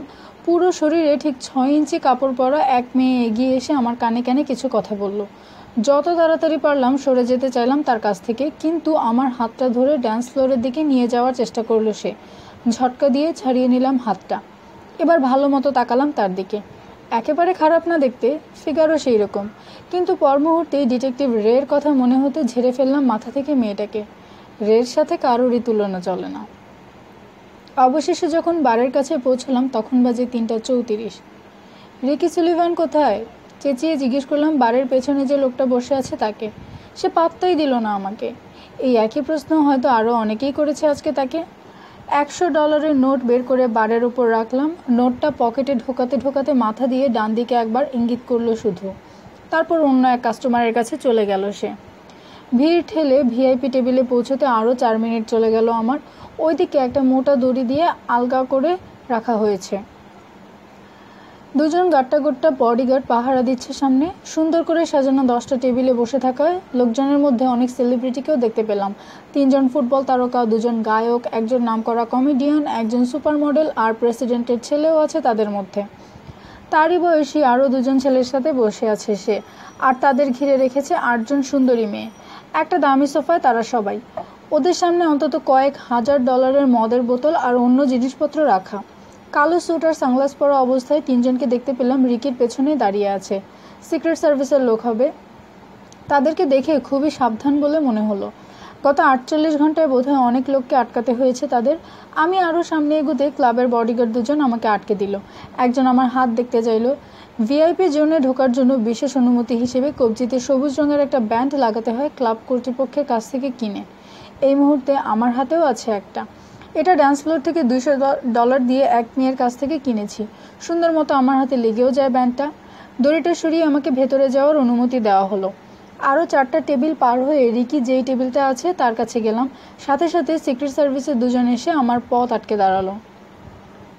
কি খবর জিজ্ঞেস করলাম আমি, যেন কতদিনের চেনা আমার। কিছুই বললো না ওরা। আমি রিকির সাথে 2 মিনিট কথা বলতে চাই। একে অন্যের দিকে একবার তাকালো 2 জন। ভাগো এখান থেকে। রিকি এই বলে চেঁচিয়ে উঠলাম। ফিরেও তাকালো না ছেলেটা। সিক্রেট সার্ভিসের একজন আমাকে ধাক্কাতে শুরু করলো। আমি পকেট থেকে ঘড়িটা বের করে ছুঁড়ে মারলাম। রিকির পাশে যে মেয়েটা বসে আছে একদম তার কোলে গিয়ে পড়লো ওটা। ঘড়িটা হাতে নিতে নিতে আমার দিকে একবার তাকালো রিকি। আসতে দাও ওকে, সিক্রেট সার্ভিসের লোকটাকে বলল সে। এই মুহূর্তে ব্যাটা আমার হাতটা পেছনের দিকে মুড়িয়ে পিঠের সাথে ঠেস দিয়ে রেখেছে শক্ত করে। বললাম ছেলেটাকে আসতে দাও এখানে। এবার আগের চেয়ে আরও জোরে চেঁচিয়ে উঠল রিকি। আমি সিক্রেট সার্ভিসের লোকটার কাছ থেকে আমার হাত ছাড়িয়ে নিয়ে রিকির টেবিলের দিকে এগোতে লাগলাম। এরই মধ্যে তার টেবিলের অন্য সবাইকে চলে যেতে বলেছে সে। শুধু আমি, রিকি আর ঘড়িটা এখন টেবিলে। ওর থেকে 2 ফুট দূরে বসে পড়লাম। সামনে রাখা ভদকার বোতল থেকে একটু ভদকা একটা গ্লাসে ঢেলে নিয়ে চুমুক দিলাম। তুমি এটা কোথায় পেয়েছো? মুখ তুলে রিকির দিকে তাকালাম। রিকি সুলিভানের চোখটা অবিকল তার মায়ের মতো, আর বাকি সব দিক থেকেই বাবার সাথে মিল। যদিও গত কয়েক বছরে কয়েক কেজি ওজন কমেছে, তবুও মোটার দিক থেকেই দৈহিক গড়ন। এটা আমি পেয়েছি একটা দোকান থেকে যেখানে জেসিকা এটা বিক্রি করে দিয়েছিল, বললাম তাকে। জবাবে নাক দিয়ে একটা আওয়াজ করলো শুধু সে। কখন নিয়েছিল জেসিকা এটা? জবাব দেওয়ার আগে আরেকবার গ্লাসে ভদকা ঢেলে নিয়ে লম্বা একটা চুমুক দিল সে। প্রায় 2 মাস আগে। তুমি জানতে সে এটা নিয়ে গেছে? জানতাম, কিন্তু তাকে কিছু জিজ্ঞেস করার প্রয়োজন মনে করিনি। ভেবেছিলাম মেয়েটার কিছু টাকার দরকার ছিল খুব, আর সে শুধুই একটা জিনিসই নেয়নি। ওর সাথে তোমার কোথায় দেখা হয়েছিল? ক্যাম্পাসে একটা কফি শপে। বলেছিল আমার সাথে কোনো একটা ক্লাসে যেন আছে সে। দেখেই বুঝেছিলাম মিথ্যা কথা বলছে, কিন্তু পাত্তা দিইনি। কাঁধটা ঝাঁকিয়ে উত্তর দিল রিকি। আমার দেখার সবচেয়ে সুন্দর ফিগারের মেয়ে ছিল সে, আর চেহারাটাও দারুণ। এরপর রিকি আমাকে জিজ্ঞেস করলো আমি কে, কিন্তু এড়িয়ে গেলাম প্রশ্নটা। তুমি কি খুন করেছো মেয়েটাকে? চোখটা বড় বড় হয়ে গেল রিকির। নিজেকে আর সামলে রাখতে পারলো না। পানি গড়াতে লাগলো 2 গাল বেয়ে। না, নাক টানতে টানতে বলল সে। জেসিকাই একমাত্র মেয়ে যাকে মন থেকে ভালোবেসেছিলাম আমি। মেয়েটার সাথে যে তোমার বাবার যোগাযোগ ছিল এটা জানতে? না, অতীত নিয়ে কোনো কথাই বলতো না মেয়েটা। মাথা ঝাঁকাতে ঝাঁকাতে বলল, আমার সাথে বিছানায় সময় কাটাতেই পছন্দ করতো সে। অন্তত প্রথম দিকে এরকমই ছিল ব্যাপারটা। আমিও ভেবেছিলাম প্রেসিডেন্টের ছেলের সাথে ওঠা বসা আছে, তার এইটুকুতেই খুশি সে। কিন্তু পরে মনে হয়েছিল আসলেও আমাকে পছন্দ করতে শুরু করেছে। এই বলে বোকার মতো একটা হাসি দিল সে, যেন সে নিজেও বিশ্বাস করতে পারিনি অমন একটা মেয়ে ভালোবাসবে তাকে। কখনো ওর বাসায় গিয়েছিলে? না, আমি জানতামও না সে কোথায় থাকে। ডেভ আর জেরি, এই বলে সিক্রেট সার্ভিসের এজেন্ট দুজনের দিকে ইঙ্গিত করলো সে। ওরাই আমাদের দেখা সাক্ষাতের সব ব্যবস্থা করে দিত। তোমাদের সম্পর্কটা ছিল কতদিনের? 3 মাস হবে। তুমি ওকে কি নামে চিনতে, ক্যালি না জেসিকা? প্রথম প্রথম তো ক্যালিই বলতাম, কিন্তু 6 সপ্তাহ পরে একদিন সে আমাকে বলে তাকে জেসি বলে ডাকতে। জেসি? আর সে তোমাকে তার অতীত জীবনের কথা কিছুই বলেনি? এই যেমন সে তোমার বাবার নির্বাচনের ক্যাম্পেইনের সময় একজন ভলান্টিয়ার ছিল? না, একবারও না। তাহলে কি নিয়ে কথা হতো তোমাদের মাঝে? তেমন কিছু না, এই সিনেমা, গান, বই এসব নিয়ে। সে কোন ক্লাব পছন্দ করত, কোন দলকে সাপোর্ট করত, এইসব টুকিটাকি বিষয়। আর সে তাস খেলতে পছন্দ করতো অনেক। ঘন্টার পর ঘন্টা তাস খেলতাম আমরা। সে কি তোমার বাবার সম্পর্কে কিছু জিজ্ঞেস করেছিল? প্রথম প্রথম কিছু জিজ্ঞেস করেছিল, বাবা হিসেবে সে কেমন, আমাকে কেমন সময় দিত, কিন্তু রাজনীতি খুব অপছন্দ ছিল তার, তাই আর বেশি আলোচনা হয়নি। সে যে খুন হয়েছে এটা জানলে কিভাবে তুমি? জেরি এসে আমার আগের ফোনটা নিয়ে যায়, বলে ক্যালি নাকি খুন হয়েছে তার নিজের বাসাতেই। কিছুক্ষণ পরে একটা নতুন ফোন নিয়ে ফিরে আসে সে। এতক্ষণে জেসিকার কল লিস্টের ফোন নম্বরটা বন্ধ থাকার রহস্য বুঝতে পারলাম। ওটা প্রেসিডেন্টের ফোন নম্বর ছিল না, ছিল রিকির। তোমার কি মনে হয় জেসির টাকার এত দরকার ছিল কেন যে সে তোমার ঘড়িটা পর্যন্ত বেচে দেয়? জিজ্ঞেস করলাম। জানি না, সে কোনো চাকরি করতো না, কিন্তু মাস শেষে ভাড়ার টাকা যেন কিভাবে পেয়ে যেত। আমিও জিজ্ঞেস করিনি কখনো কোনো কিছু এ ব্যাপারে। জানি জিজ্ঞেস করাটা উচিত ছিল। তুমি পছন্দ করতে ওকে অনেক, তাই না? কিছুই বললো না রিকি। চোখ দেখেই যা দেখার বুঝে নিলাম। আসলেও ভালোবাসতো ও মেয়েটাকে। তোমার কি মনে হয় তোমার বাবাই খুন করেছে ওকে? এবারও কোনো উত্তর পেলাম না। তাও যা যা জানার দরকার তার প্রায় সবই জেনে নিয়েছি। আর আজকের মতো আমার সময়ও শেষ প্রায়। আস্তে করে একবার রিকির হাতে চাপ দিয়ে উঠে পড়লাম। এর পরের বার যখন ঘুম ভাঙলো তখন চোখ খুলে দেখি গাড়িটা আমার বিল্ডিংয়ের পার্কিং লটে রাখা। গাড়ি থেকে বের হয়ে সোজা বাসার দিকে রওনা দিলাম, কিন্তু আসার পথে দেখি অপরিচিত একটা গাড়ি আমার বাসার উল্টো দিকে পার্ক করে রাখা। এটাও মনে হলো কেউ বোধহয় নজর রাখছে আমার ওপর। বাবার মার ডগ বের হয়ে গেলে আমি আর ল্যাসি ল্যাপটপের সামনে বসে পড়লাম। ইমেইল অ্যাকাউন্টে লগ ইন করে দেখি যে কোম্পানিকে জেসিকা রেনয়ের অতীত সম্পর্কে তথ্য বের করার জন্য টাকা দিয়েছিলাম তারা একটা ইমেল পাঠিয়েছে। ইমেল খুলে দেখি খুব কম তথ্যই খুঁজে পেয়েছে ওরা। একটা ক্রেডিট কার্ডের সিরিয়াল, একটা ফোন নম্বর আর অরিগনের একটা ঠিকানা, কিন্তু সব কিছুই ভুয়া, যেমনটা ছিল ক্যালিফ্রেগের ক্ষেত্রে। অবাক হলাম না? তাহলে এজন্যই টাকাটা প্রয়োজন ছিল জেসিকার, আগের পরিচয় মুছে ফেলার জন্য। আগেও করেছে সে এই কাজ 2 বার।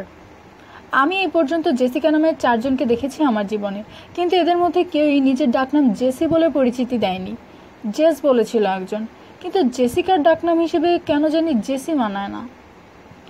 ভার্জিনিয়ার হারানো বিজ্ঞপ্তি প্রকাশ করে যে ওয়েবসাইটে, সেখানে গিয়ে জেসি লিখে সার্চ দিলাম, কোনো ফলাফল আসলো না। ভুলও হতে পারে আমার। রিকি মেয়েটা সম্পর্কে কি বলেছিল মনে করার চেষ্টা করলাম। মেয়েটা ফুটবল পছন্দ করত, আর তার পছন্দের দল ছিল টাইগার্স, মেরিল্যান্ড টাইগার্স। এবার মেরিল্যান্ডের হারানো বিজ্ঞপ্তির ওয়েবসাইটে ঢুকে সার্চ দিলাম। 2টা ফলাফল ভেসে উঠল চোখের সামনে। এর মধ্যে একটা 12 বছরের ছেলের, আরেকটা 16 বছরের একটা মেয়ের, নাম জেসি ক্যালোমেট্রিক্স। ছবিটা বেশ পুরনো, কিন্তু চিনতে অসুবিধা হলো না। এটাই জেসিকা রয় নয়, আমাদের ক্যালিফ্রেগ। আরও 2 বার গুগল করার পর সব কিছু বুঝতে পারলাম। রিকি যা বলেছিল মনে পড়ে গেল আবার। সে জানতে চাইতো প্রেসিডেন্ট বাবা হিসেবে কেমন ছিল। আমাকে সেদিন গাড়িতে কনর সুলিভান মিথ্যা কথা বলেছিল। মেয়েটা তাকে ব্ল্যাকমেল করেছিল ঠিকই, কিন্তু সেটা ওই ভিডিওর জন্য নয় মোটেও। আর তারা একসাথে কোনো রাতও কাটায়নি। বরং জেসিকা তাকে ব্ল্যাকমেল করেছিল কারণ কনর সুলিভান হচ্ছে তার আসল বাবা। আরও 3 দিন, আসলে 3 ঘন্টা লাগলো আমার সব কিছু গুছিয়ে আনতে। 3 ঘন্টার প্ল্যানিং আর কিছু ফোন কল। পর্দা সরিয়ে বাইরে উকি দিলাম। গাড়িটা এখনও আছে বাইরে, নজর রাখছে। এখন বাজে 3টা 3। ঠিক 3টা 4-এর সময় সাইরেন শুনতে পেলাম বাইরে। এসে গেছে ওরা। ল্যাসের দিকে তাকিয়ে বললাম, মিয়াও। না, তোকে নেওয়া যাবে না, এবার যা করার আমাকে একাই করতে হবে। মিয়াও। হ্যাঁ জানি, ব্যাপারটা বিপজ্জনক হবে আমার জন্য। মিয়াও। না, তোর ভালো নাম ডেঞ্জার না। মিয়াও। কারণ আমি তোর ভালো নাম ডেঞ্জার রাখিনি তো বাবা। মিয়াও। পিস্তল? না, এটাও না। মিয়াও। না, পিস্তল শুনতে যতটাই ভালো হোক না কেন। আচ্ছা, রজার কেমন হয়? মিয়াও। কি? আরে, ল্যাসি টিম্বারলেক বিন্স শুনতেও ভালো লাগে না অতটা। মিয়াও। মারডক কি ভাবলো তাতে আমার কিচ্ছু যায় আসে না। মিয়াও। আচ্ছা যা, ডেঞ্জারই তোর ভালো নাম এখন থেকে। মিয়াও। অ্যাম্বুলেন্সটা আমার বিল্ডিংয়ের সামনে এসে দাঁড়িয়ে গেল। থাক তাহলে ল্যাসি ডেঞ্জার বিন্স, আমাকে কাজে যেতে হবে এখন। সাবধানে থাকবি, কোনো কিছু নষ্ট করবি না, আর বাইরেও যাবি না। 3 মিনিট পরেই অ্যাম্বুলেন্সটা রাস্তা ধরে তীর বেগে ছুটতে লাগলো। হাই, সারা বলে উঠলো প্যাসেঞ্জার সিট থেকে। আবারও ধন্যবাদ তোমাদের, বললাম আমি। জবাবে সারার বয়ফ্রেন্ড ক্লে আর তার বন্ধু জেক, যারা একটু আগে আমাকে স্ট্রেচারে করে অ্যাম্বুলেন্সে তুলেছিল, দুজনেই মাথা নাড়ল। আজকে রোগীও ছিল না খুব একটা। কেউ কি পিছু নিয়েছে আমাদের? হ্যাঁ, আমাদের থেকে অন্তত আরও 2টা সিগন্যাল পেছনে ওরা, সারা বলল। 1 মিনিট পরে সামার পার্কের সামনে অ্যাম্বুলেন্সটা একটু থেমে গেল। আমি দেরি না করে নেমে এক দৌড় দিলাম। জানালায় একবার নক করতেই সে লাফিয়ে উঠল। আপনি তো আমাকে ভয়ই পাইয়ে দিয়েছিলেন। গাড়ি থেকে বের হতে হতে বলল, রে আপনি কতক্ষণ ধরে বসে আছেন এখানে? জিজ্ঞেস করলাম। সেই 3টা থেকে, যেমনটা আপনি বলেছিলেন। এই বলে একটু থামল। দয়া করে একটু খুলে বলবেন আমাকে ব্যাপারটা। আমি চারপাশে একবার চোখ বুলিয়ে নিলাম। এখন না, পরে, আগে সে আসুক। কে? কিছু বললাম না। 10 সেকেন্ড পরে রাস্তার মাথায় একটা গাড়ির হেডলাইট দেখতে পেলাম। কিছুক্ষণ পরে সেটা আমাদের কাছে এসে থেমে গেল। দরজা খুলে গেলে ভেতর থেকে একজন বলে উঠল, উঠে পড়ুন। রের ভ্রু দুটো কপালে উঠে গেল। ওটা কি প্রেসিডেন্টের গাড়ি নাকি? আমি মাথা নেড়ে সায় দিলাম। এরপর দুজনেই গাড়িটার পেছনের সিটে উঠে বসে দরজা লাগিয়ে দিলাম। গতবার কনর সুলিভান যে পোশাক পরেছিল, আজকেও সেই একই পোশাক তার পরনে, জিন্সের প্যান্ট আর একটা জার্সি। ইনি হচ্ছেন ডিটেকটিভ রে, পরিচয় করিয়ে দিলাম। আপনার সাথে পরিচিত হয়ে ভালো লাগলো মিস্টার প্রেসিডেন্ট। রে হাতটা বাড়িয়ে দিল। আমারও, বলে তার হাতটাও বাড়িয়ে দিয়ে করমর্দন করলো কনর সুলিভান। এবার খুলে বলুন সব আমাকে, আমার দিকে তাকিয়ে নির্দেশ দিল সে। আমি আগে কিছুই জানাইনি তাকে, খালি তার প্রাইভেট নম্বরে ফোন করে একটা মেসেজ দিয়ে রেখেছিলাম আজকে 3:15-র সময় সামার পার্কে আমার সাথে দেখা করার জন্য। এই নম্বরটা গতবারই আমাকে দিয়েছিলেন তিনি। তার হাতে একটা কাগজের টুকরো দিয়ে বললাম, আপনার ড্রাইভারকে বলুন এই ঠিকানায় যেতে। সে একবার কাগজের লেখাটা পড়ল, কিন্তু তার মুখ দেখে বোঝা গেল না কি ভাবছে। একটা বোতামে চাপ দিতেই ড্রাইভার আর আমাদের মাঝে যে পার্টিশনটা ছিল সেটা নেমে গেল। কাগজটা সেদিক দিয়ে বাড়িয়ে দিল সে। কি খবর রেড? আমি জিজ্ঞেস করলাম। জবাবে মাথাটা আস্তে করে একবার শুধু ঝাঁকালো সে। পার্টিশনটা আবার উঠে গেলে গাড়ি চলতে শুরু করলো। রে আর প্রেসিডেন্ট দুজনের দৃষ্টিই আমার দিকে। না, এবার কিছু বলতেই হবে, নইলে আর ধৈর্য থাকবে না ওদের। আপনি মিথ্যে কথা বলেছেন আমাকে। প্রেসিডেন্টের চোখের দিকে তাকিয়ে সরাসরি আক্রমণ করলাম। বিন্দুমাত্র ভাবান্তর হলো না তার। কোনো ভিডিও নেই, সব আপনার বানানো কথা। এবারও কোনো প্রতিক্রিয়া নেই তার মধ্যে। জেসিকা কখনোই রাতের বেলা আপনার সাথে শুতে আপনার রুমে যায়নি। আমি অপেক্ষা করতে লাগলাম সে হয়তো এখনই ফুঁসে উঠবে, আমাকে গাড়ি থেকে বের হয়ে যেতে বলবে, কিন্তু অমন কিছুই করলো না। সে ছিল আপনার নিজের মেয়ে। রে আমার পায়ে আস্তে করে একটা চিমটি কাটলো। তার দিকে তাকিয়ে বুঝতে পারলাম যে ভেতরে ভেতরে কৌতূহলে ফেটে যাচ্ছে সে। হ্যাঁ, জেসিকা আমার মেয়ে। অবশেষে মুখ খুলল প্রেসিডেন্ট। কি? রেকে দেখে মনে হলো যেন ভূত দেখছে সে। জেসিকা আপনার নিজের মেয়ে? চোখ বড় বড় করে জিজ্ঞেস করলো এবার। আমি এখনই সব খুলে বলছি, বললাম তাকে। আপনি কিভাবে জানলেন এ কথা? সুলিভান জিজ্ঞেস করলো আমাকে। আপনার ছেলের মাধ্যমে। একবার জোরে নিঃশ্বাস ফেলল সে। আপনার ছেলেকে জেসিকা বলেছিল তাকে জেসি নামে ডাকলেই সে খুশি হবে। জেসি? আমি তো জানতাম ওর নাম ছিল জেসিকা। রে সব কিছু মেলানোর চেষ্টা করতে লাগলো নিজে নিজে। মেয়েটা 2বার নিজের পরিচয় পাল্টে ফেলেছিল। রেকে বললাম আমি, তার আসল নাম ছিল জেসি। এরপর আমি ওই দোকানটা থেকে শুরু করে সব কিছু খুলে বললাম। কিভাবে ঘড়িটা পেলাম, রিকি সুলিভানের সাথে লাস ভেগাসে কী কথাবার্তা হয়েছে, কিভাবে মেরিল্যান্ডের ওয়েবসাইট থেকে জেসি নামের 2জন হারিয়ে যাওয়া মানুষের ছবি খুঁজে পাই, এরপর কিভাবে সব কিছু মিলালাম তাও বললাম।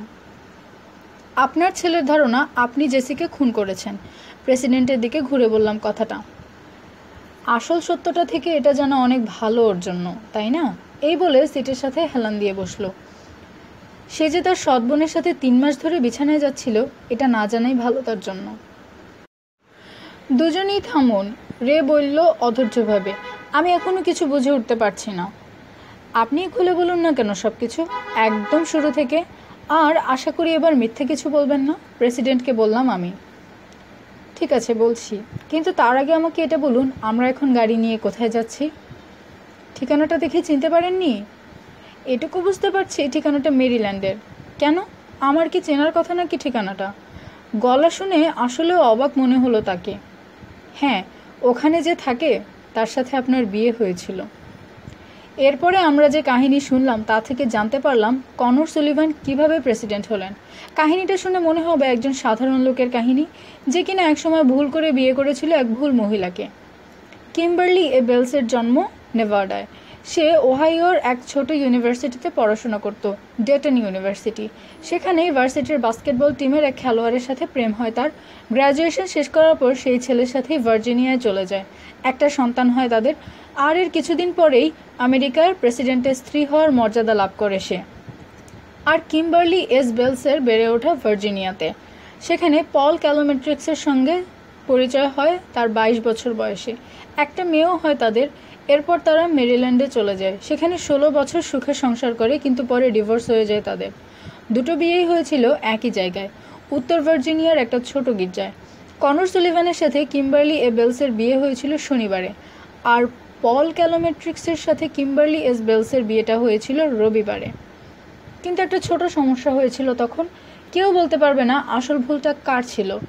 বিয়ে নিবন্ধনের কাগজপত্র ছিল ভুলটা। সেখানে ভুল করে কনর সুলিভানের স্ত্রীর জায়গায় নাম এসেছিল কিম্বারলি এস বেলসের, আর পল ক্যালোমেট্রিক্সের ক্ষেত্রে নাম এসেছিল কিম্বারলি এ বেলসের। একটা এ আর এস এর ক্ষেত্রে ভুল হয়েছিল শুধু। আপনাদের হয়তো মনে হতে পারে একটা ছোট অক্ষরের ভুলে তেমন কি আসে যায়। আসলেও শুরুতে সেরকম কোনো সমস্যা হয়নি, শুধুমাত্র ট্যাক্সের কাগজপত্র জমা দিতে গিয়ে ভুলটা বের হয়। প্রথমে কনর সুলিভান বুঝতে পারছিল না তাদের পরিবারকে এত টাকা দিতে হচ্ছিল কেন ট্যাক্স হিসেবে। প্রায় 2 সপ্তাহ পরে সে বুঝতে পারে তার স্কুল টিচার স্ত্রীর নামে যে ট্যাক্সের রসিদ আসছে সেটা আসলে এক ব্যাংকের ম্যানেজারের ট্যাক্সের রসিদ। আর সেই মহিলার কামাই তার স্ত্রীর তুলনায় প্রায় 3 গুণ। সে বুঝতে পারে ভুলটা আসলে বিয়ের নিবন্ধনের সময় হয়েছে। আমি সেই মহিলার সাথে দেখা করতে চাই যার সাথে নিজের অজান্তেই আমার বিয়ে হয়ে গিয়েছিল, হেসে কথাটা বলল প্রেসিডেন্ট। শুধু তাই না, ওই লোকটার সাথেও দেখা করতে চাই আমি একবার রেড দিকে তাকিয়ে বোঝার চেষ্টা করলাম তার মাথায় কি চলছে এই মুহূর্তে। ট্যাক্স অফিস থেকে যে ঠিকানাটা পেয়েছিলাম সেটা আমার বাসা থেকে মাত্র আধা ঘন্টার দূরত্বে ছিল। আর একদিন কি এক কাজে যেন ওদিকে গিয়েছিলাম আমি। হঠাৎই সিদ্ধান্ত নেই ওই বাসাটায় যাব আমি। কোনো কিছু না ভেবেই দরজায় নক করি, আর দরজা খোলা মাত্র বুঝে যাই ফেসে গেছি আমি। মাথা নাড়তে নাড়তে স্মৃতিচারণ করতে লাগলেন প্রেসিডেন্ট। আমি অবশ্য মহিলার ছবি দেখেছি ইন্টারনেটে। যখন সুলিভান গভর্নরের পদে দাঁড়ান প্রথমবারের জন্য, তখন একজন সাংবাদিক খুঁজে বের করেছিল এই ঘটনা। সে ওই মহিলাকে খুঁজে বের করে তার কিছু ছবিও তুলে নেয়। মাঝারি গড়নের মহিলা, বাদামি চোখ, সুন্দরী। আপনাদের সম্পর্ক কি সেই দিনই শুরু হয়? না, সেদিন আমরা শুধু কিছুক্ষণ ব্যাপারটা নিয়ে হাসাহাসি করেছিলাম আর একে অন্যকে এটা বলছিলাম একদিন আমরা দুই পরিবার একই সাথে বসে কোথাও ডিনার করব। কিন্তু সেটা আর পরে করা হয়ে ওঠেনি, তাই না? রে জিজ্ঞেস করলো। না, আসলে তার সাথে আমার আর দেখাই হয়নি পরে 3 বছর। তারপর একদিন আমি মেরিল্যান্ডে কি এক মিটিংয়ের জন্য যাই, সেখানেই তার সাথে আবার দেখা হয় আমার। সে নাকি তার স্বামীর সাথে ওখানেই বাসা নিয়েছে কয়েকদিন ধরে। তাকে দেখেই বুঝতে পারছিলাম স্বামীর সাথে ঠিক বনাবনি হচ্ছিল না তার, কারণ সে সারাদিন তার কাজ নিয়েই পড়ে থাকতো। এরপর থেকে আমরা প্রতি মাসে 2 বার করে দেখা করা শুরু করলাম। তাহলে আপনাদের সম্পর্কটা শুরু হলো কখন?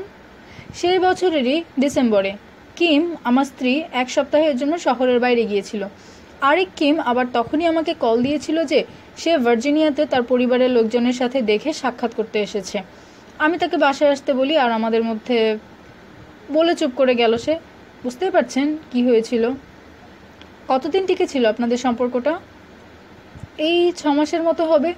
আমার স্ত্রী যখন আমাকে বলল সে প্রেগনেন্ট, তখনই আমি সব কিছু বন্ধ করে দিই।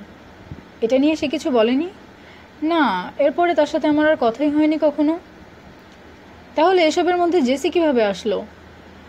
আসলে জেসি যখন আমার সাথে দেখা করে ততদিনে সে তার নাম বদলে ফেলেছিল। সে যদি এসে বলতো তার আসল নাম জেসি ক্যালোমেট্রিক্স, তাহলে মনে হয় না তাকে ভলান্টিয়ার হিসেবে কাজে নিতাম আমি। তো সে আমার অফিসে চাকরি নেয় জেসিকা রেনয় নামে। 3 মাস খুব ভালো মতো কাজও করে। তারপর এক রাতে এসে হঠাৎ করে আমাকে তার আসল পরিচয় খুলে বলে যে এক রাতে মদ্যপ অবস্থায় তার মা আমার সম্পর্কে সব কিছু বলে দিয়েছে তাকে। তার মা নাকি বলেছিল আমার সাথে তার সম্পর্ক ছিল, আর সেটা শারীরিক সম্পর্ক পর্যন্ত গড়িয়েছিল। এরপর আমাকে ছোট একটা প্যাকেট আর একটা কাগজ দেখায় সে। প্যাকেটে ছিল আমার কিছু চুল, সেটা নাকি এক রাতে আমি যখন ঘুমাচ্ছিলাম তখন কেটে নেয় সে। কাগজটা ছিল আসলে একটা ডিএনএ টেস্টের রেজাল্ট। সে বলে আমি নাকি তার আসল বাবা। এরপরই সে $10 লক্ষ দাবি করে। সে চাইলো আর আপনি দিয়ে দিলেন? হ্যাঁ, দিয়েছিলাম। টাকাটা নিয়ে উধাও হয়ে গিয়েছিল সে পরদিনই। এরপরে আমার সাথে আর যোগাযোগ করেনি 3 মাস আগ পর্যন্ত। 3 মাস আগে কি বলল সে? একটা ইমেল পাঠিয়েছিল। আমি সেই আগের ইমেল অ্যাড্রেসটাই ব্যবহার করি এখনও। ইমেইলে দেখি একটা ছবি পাঠিয়েছে জেসিকা, আমার ছেলের সাথে তার নিজের ছবি। এটাতে নিশ্চয়ই আপনার টনক নড়ে উঠেছিল? অবশ্যই। আর এ বাসে আপনার কাছে $20 লাখ চায় আপনার ছেলের সাথে সম্পর্কটা বন্ধ করার জন্য? হ্যাঁ। আপনি সেই রাতে টাকাটা তার বাসায় পৌঁছে দিতে গিয়েছিলেন তার দেওয়া ওই ঠিকানাতে? হ্যাঁ, কিন্তু সে টাকা নিতে অস্বীকৃতি জানায়। কি? সে বলে তার টাকা লাগবে না, সে নাকি আমার ছেলেকে আসলেও ভালোবেসে ফেলেছে, কোনোভাবেই তাকে ছাড়তে পারবে না। আর তখনই আপনি তাকে খুন করেন? না, আমার নিজেরও অবশ্য মনে হচ্ছিল না খুনটা সে করেছে, তবুও আমি তার প্রতিক্রিয়াটা দেখতে চাচ্ছিলাম। তাহলে সে চিৎকার করে উঠেছিল কেন? আমি তাকে জোরে একটা থাপ্পড় দেই, বলি যে সে যা করছে তা কেবল একজন বিকৃত মস্তিষ্কের মানুষের পক্ষেই করা সম্ভব। এটা বলেও হুমকি দেই সে যদি আমার ছেলের সাথে মেলামেশা বন্ধ না করে তাহলে তাকে একেবারে উধাও করে দেব আমি। এই বলে টাকাটা সেখানে রেখে বের হয়ে যাই আমি। আর তখনই জানালায় আপনার সাথে চোখাচোখি হয় আমার। এক নিঃশ্বাসে কথাগুলো বলে থেমে গেল প্রেসিডেন্ট। এই সময় গাড়িটাও আস্তে করে থেমে যায়। বাইরে উকি দিয়ে দেখি আমরা একটা ছোট বাসার সামনে। ঘড়িতে সময় দেখাচ্ছে 3:34। আমার হাতে আছে 26 মিনিট। আর এই 26 মিনিটের মধ্যে একটা খুনের স্বীকারোক্তি আদায় করতে হবে আমাকে। পরিচিত লাগছে নাকি জায়গাটা? প্রেসিডেন্টকে জিজ্ঞেস করলাম। মাথা দুলিয়ে না করে দিল সে। এই ব্যাপারে আমার সন্দেহ ছিল কিম বেলস তার 20 বছর আগের ঠিকানাতে এখনও থাকবে কিনা, কিন্তু বলা তো যায় না। আমরা গাড়ি থেকে নামলাম। রেডকে বললাম গাড়িটা 2 ব্লক দূরে পার্ক করে রাখতে। সে গাড়ি নিয়ে চুপচাপ চলে গেল। আমরা পাথর দিয়ে বাঁধানো সিঁড়িটা বেয়ে উপরে উঠতে লাগলাম। আমি সবার সামনে, মাঝখানে ডিটেকটিভ রে, আর একদম পেছনে কনর সুলিভান। আপনার কি আসলেও মনে হয় সে জেসির খুনের ঘটনার সাথে কোনোভাবে জড়িত? প্রেসিডেন্ট জিজ্ঞেস করলো আমাকে। সে তার নিজের মেয়েকে খুন করবে? জবাবে শুধু কাঁধ ঝাঁকালাম আমি। দেখা যাক। কলিং বেলে চাপ দিলাম। 1 মিনিট হয়ে গেল কিন্তু কোনো সাড়া শব্দ পেলাম না। আবার চাপ দিলাম। ভেতরে আলো জ্বলে উঠল। পায়ের আওয়াজ শুনলাম। একটু পরে দরজাটা খুলে গেল। কি চাই? যে মহিলা দরজা খুলে দিল তাকে দেখেই চিনতে পারলাম, কিন্তু আগের ছবির সাথে খুব যে মিল আছে তা নয়। কিন্তু ইন্টারনেটের ছবিটা থেকে এখন প্রায় দ্বিগুণ মোটা সে, কিন্তু চোখ জোড়া একই রকম বাদামি আছে। মেয়ের সাথেও চেহারায় মিল আছে তার। জেসিকাকে খুন করার পক্ষে শারীরিকভাবে যথেষ্ট শক্তিশালী তিনি। আমি রেকে নিয়ে একপাশে সরে দাঁড়ালাম। মহিলার চোখ দুটো বড় হয়ে গেল। কনর? কিম? এটুকু বলেই মাথাটা কেবল একটু নাড়ল প্রেসিডেন্ট। আমরা কি ভেতরে আসতে পারি? একবার একপাশে তাকিয়ে জিজ্ঞেস করলাম আমি। আসুন, বাইরে আর কতক্ষণ দাঁড়িয়ে থাকবেন? এই বলে দরজা থেকে সরে দাঁড়ালো সে। আমরা তার পেছন পেছন ভেতরে ঢুকলাম। লিভিং রুমে গিয়ে বসলাম সবাই। আমি আমার পরিচয় দিলে আস্তে করে আমার সাথে একবার হাত মেলালেন তিনি। রে তার পুলিশের ব্যাজটা দেখালো। লক্ষ্য করলাম সাথে সাথে মহিলা জমে গেলেন। তো কি ব্যাপারে এখানে এসেছেন আপনারা? মহিলা জিজ্ঞেস করলেন, কিন্তু জোর নেই তার গলায়। জেসির ব্যাপারে কথা বলতে, প্রেসিডেন্ট উত্তর দিল। সাথে সাথে যেন মনে হলো ঘরের পরিবেশটা আরও গুমোট হয়ে গেল। জেসি? আমি তার চেহারা দেখে বোঝার চেষ্টা করলাম তার মনে কি চলছে। মনে হচ্ছে তার শ্বাস নিতেও কষ্ট হচ্ছে। ঘন ঘন চোখের পাতা পড়ছে আর ঠোঁটটা একবার ভিজিয়ে নিলেন। হয়তো অপরাধ বোধ থেকে এমন হচ্ছে তার, কিংবা বলা যায় না বদহজমও হতে পারে। আজ প্রায় 8 বছর ধরে তার সাথে আমার কোনো যোগাযোগ নেই। চিবিয়ে চিবিয়ে কথাগুলো বললেন মহিলা। আমরা 3 জন মুখ চাওয়াচাওয়ি করলাম। সুলিভানকে দেখে মনে হলো না সে বিশ্বাস করেছে এ কথা। ফালতু কথা বলল সে। মহিলা কোনো জবাব দিলেন না। সুলিভানকে দেখে মনে হলো তার মাথায় রক্ত উঠে গেছে। এই মহিলাই তাকে এরকম একটা গ্যারাকলের মধ্যে ফেলে দিয়েছে। এই মহিলার জন্যই আজ তার এই অবস্থা। তার রাগ করাটাই স্বাভাবিক। মনে হচ্ছে যে কোনো মুহূর্তে মহিলার ওপর চড়াও হবে সে, আর আমি বাধা না দিলে হয়তো সেটা করেও বসবে। এমন একটা কাজ কিভাবে করলে তুমি? নিজের মেয়েকে খুন করার আগে একবারও হাত কাঁপলো না তোমার? চিৎকার করে মহিলাকে বলল প্রেসিডেন্ট। খুন? কাকে? জেসিকে? তুমিই জেসিকে খুন করেছো আর আমাকে ফাঁসিয়েছো এই মামলায়। কিম একবার আমার দিকে তাকালেন, আরেকবার এর দিকে। জেসি জেসি মারা গেছে? এবার সুলিভান আমার দিকে তাকালো, তারপর আবার মহিলার দিকে তাকিয়ে বলল, তার মানে তুমি বলতে চাও তুমি জেসিকে খুন করনি? না, আমি জানতামও না। আর আমি কিভাবে খুন করব ওকে? যদিও মানুষ হিসেবে খুবই খারাপ ছিল মেয়েটা, মাথায় ছিট ছিল, কিন্তু হাজার হলেও আমি তো ওর মা। ও আসলেও মারা গেছে? ওহ, কখন, কিভাবে? আমি জানতাম খুনটা এই মহিলা করেনি, কিন্তু এটা বিশ্বাস করতে কষ্ট হচ্ছিল তিনি এটাও জানেন না তার মেয়ে মারা গেছে। আপনি আসলেও জানেন না সে মারা গেছে? জিজ্ঞেস করলাম তাকে। না। সত্য? গত 20 মিনিটের মধ্যে এই প্রথম রে কথা বলল। প্রেসিডেন্টের গ্রেফতারের ব্যাপারে কিছু জানেন আপনি? হ্যাঁ, এরকম কিছু একটা শুনেছিলাম। এই বলে সুলিভানের দিকে তাকালেন তিনি একবার, কিন্তু বিশ্বাস করতে চাইনি কথাটা। পেপারে এ নিয়ে একটা আর্টিকেলও পড়া শুরু করেছিলাম, কিন্তু পুরোটা পড়ে শেষ করতে পারিনি। তার চোখের দিকে একবার তাকালাম, বুঝতে পারলাম এখনও সুলিভানকে মনে প্রাণে ভালোবাসেন মহিলা। কিন্তু 16 বছর বয়সের পরে অন্তত একবার আপনার সাথে দেখা হয়েছিল জেসির? জিজ্ঞেস করলাম আমি। হ্যাঁ, শুধু একবার, স্বীকার করলেন তিনি। 2 বছর আগে একবার এসে জিজ্ঞেস করে আমার কাছে কোনো টাকা পয়সা আছে কিনা। অন্য কোনো কথা না, এতদিন পরে দেখা হলো এটা নিয়ে কোনো বিকার দেখলাম না, শুধু টাকার কথাই জিজ্ঞেস করছিল। দিয়েছিলেন নাকি টাকা? মাথা নেড়ে না করে দিলেন মহিলা। না, ওই মেয়েটার জন্য আমার জীবন নষ্ট হয়ে গেছে। 12 বছর বয়সেই মাদকের পাল্লায় পড়ে, আর 13 বছর বয়সে ছেলেদের সাথে বিছানা যাওয়া শুরু করে। ওর জন্য আমার বিয়েটাও ভেঙে যায়। কারি কারি টাকা ঢালি আমি ওর পেছনে মাদকাসক্ত নিরাময় কেন্দ্রে। আমার বাসাটা পর্যন্ত মর্টগেজ রাখতে হয়। ওই মিথ্যেবাদী হারামিটাকে আমি আর একটা পয়সাও দিইনি। ও যেদিন বাসা ছেড়ে পালিয়েছিল, হাফ ছেড়ে বেঁচেছিলাম আমি। তাহলে হারানো বিজ্ঞপ্তির তালিকা থেকে তার নাম বাদ দেননি কেন? কখনো মাথায় আসেনি এটা। তুমি অন্তত আমাকে বলতে পারতে, সুলিভান বলল তাকে। কি বলবো? জেসি আমার মেয়ে ছিল। তোমার মেয়ে? হ্যাঁ। জেসি তোমার মেয়ে হতে যাবে কেন? ও আমাকে যে ডিএনএ টেস্টের রেজাল্ট দেখিয়েছিল ওটাতে তো সেরকমই উল্লেখ ছিল। জবাবে কিম নাক দিয়ে ঘোত করে একটা শব্দ করলেন। জেসি একটা চরম মিথ্যাবাদী মেয়ে ছিল, চরম মিথ্যাবাদী। মাত্র 7 বছর বয়স থেকে কম্পিউটারে তার নিজের রিপোর্ট কার্ড নকল করা শুরু করে। একদম হুবহু নকল করতো সে। এমনকি ওর স্কুলের টিচারও কোনো খুঁত বের করতে পারেনি। 11 বছর বয়সে একটা $60,000 চেক জাল করে সে, আর স্কুলের সবার জন্য নকল আইডি কার্ড করে দিত। এবার বোঝা গেল তার নকল পরিচয়ের রহস্য। কিন্তু যে কোম্পানি টেস্টটা করেছিল তাদেরকেও কল করেছিলাম আমি। যদিও আমাকে তারা খুব বেশি তথ্য দিতে পারেনি, তবে এটুকু জেনেছিলাম তাদের ফাইলে জেসি ক্যালোমেট্রিক্স নামে একটা মেয়ের নাম আছে। ওটা বোধহয় এজন্য যে জেসি একবার আসলেও পরীক্ষা করে দেখেছিল তার আসল বাবাকে। পল নাকি তুমি? তাহলে পলই ওর বাবা? হ্যাঁ। ওহ, সুলিভানের রাগ করার পেছনে যুক্তিসঙ্গত কারণ আছে, কারণ জেসি তার নিজের মেয়ে এই তথ্যের ভিত্তিতেই সে তাকে প্রায় $30 লাখ দিয়েছে। তবে তার চেহারা দেখে বোঝা যাচ্ছিল একটা ব্যাপারে তার বুক থেকে পাথর নেমে গেছে। রিকের ব্যাপারটা। আসলে তার ছেলে আর সৎ মেয়ের মধ্যে কোনো সম্পর্ক ছিল না, কারণ জেসি আসলে তার মেয়েই নয়। এজন্যই সে আপনাকে ছবিটা পাঠায়। আমি প্রেসিডেন্টকে বললাম, কারণ এইবার যদি সে আবার বলতো আপনিই তার বাবা, তাহলে হয়তো আপনি আরও ভালো করে যাচাই করে দেখতেন ব্যাপারটা। তাই আপনার ছেলের সাথে সম্পর্কে জড়ায় সে জানতো তাহলে আপনি মুখ বন্ধ রাখতে বাধ্য হবেন। তোমার ছেলের সাথেও সম্পর্ক ছিল? কিম জিজ্ঞেস করলেন। পরের 10 মিনিটে সুলিভান তাকে সব কিছু বুঝিয়ে বলল। কিভাবে জেসির সাথে প্রথম দেখা হয় তার, কিভাবে তাকে ব্ল্যাকমেইল করে টাকা আদায় করে, কিভাবে তাকে বাসায় মৃত অবস্থায় পাওয়া যায়। আমার ফোনের স্ক্রিনের দিকে তাকালাম একবার। 3:50 বাজে, আর 10 মিনিট। সুলিভান আমার দিকে তাকালো। তাহলে আরেকটা কানাগলিতে এসে পড়লাম আমরা। বাইরের রাস্তায় এই সময় একটা হেডলাইটের আলো জ্বলে উঠল।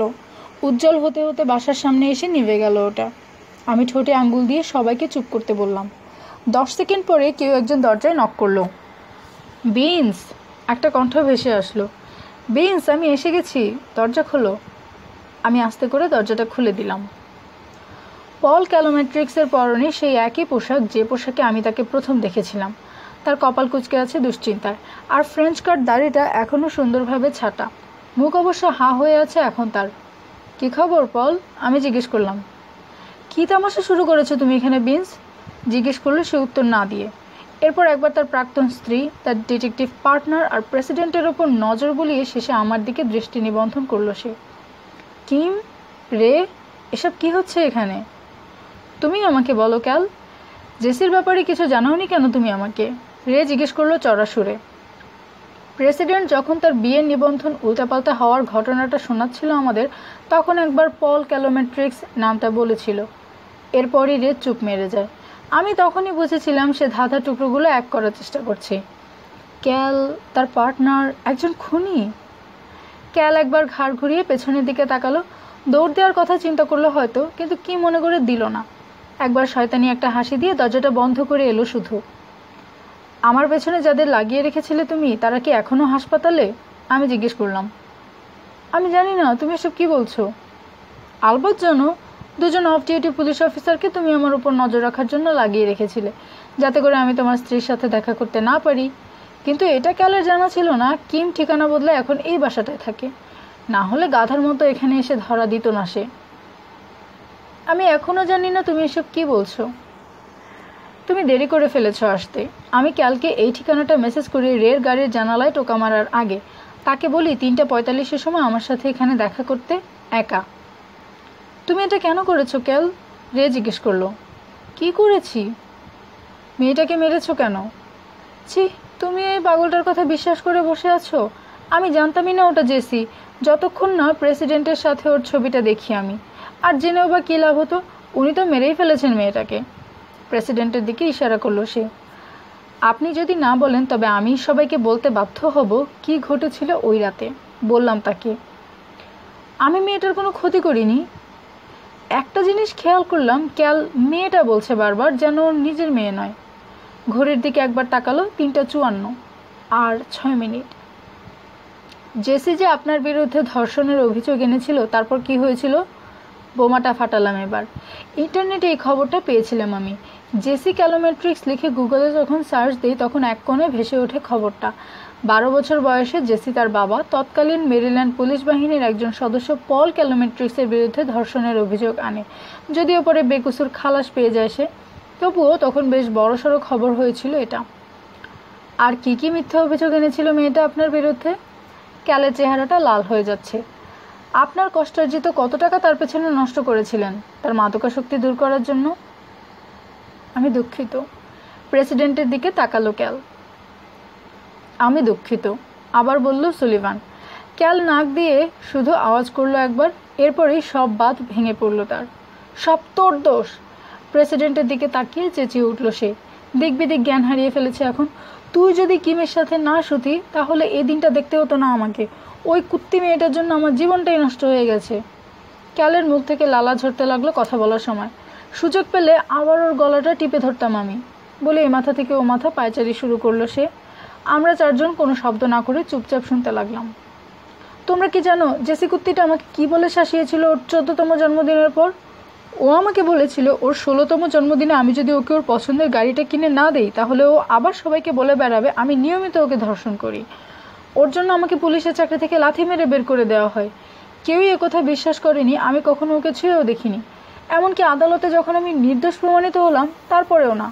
আর আমার স্ত্রী, এই বলে কিমকে দেখালো সে।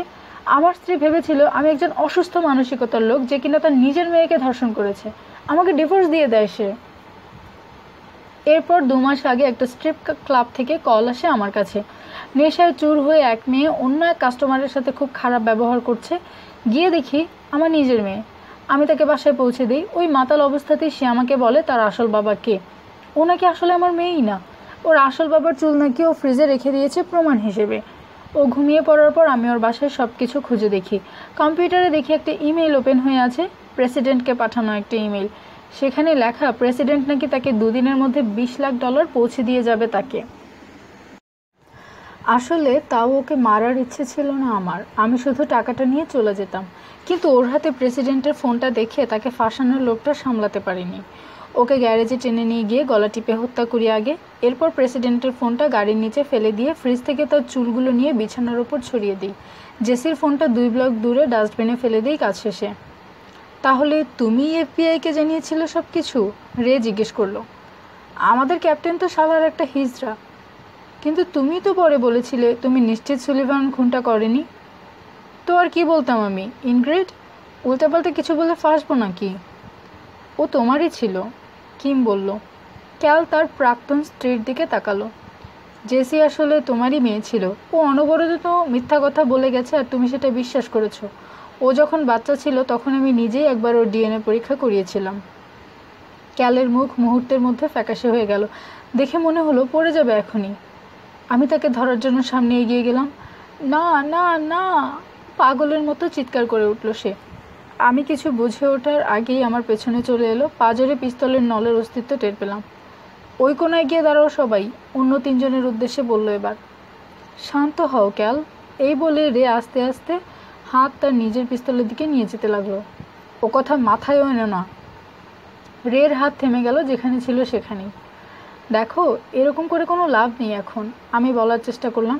এখন বাজে 3:58, আর 2 মিনিটের মধ্যে আমি ঘুমিয়ে পড়ে যাব আর ক্যাল ভাববে আমি কিছু করার জন্য চালাকি করে নিচু হয়েছি, তারপর সঙ্গে সঙ্গে গুলি করে দেবে সে। শালা, তুই যদি নিজের চরকায় তেল দিতি তাহলেই আর কিছু হতো না। আমার ভাগ্যটাই খারাপ, বললাম আমি। যদিও মনে হয় না এই মুহূর্তে তার মাথায় কিছু ঢুকবে। ও এখন পালানোর চিন্তায় ব্যস্ত। আমার কানের কাছে তার নিঃশ্বাস নেওয়ার আওয়াজ পাচ্ছি। 20 সেকেন্ড পার হলো। 30, 3:59।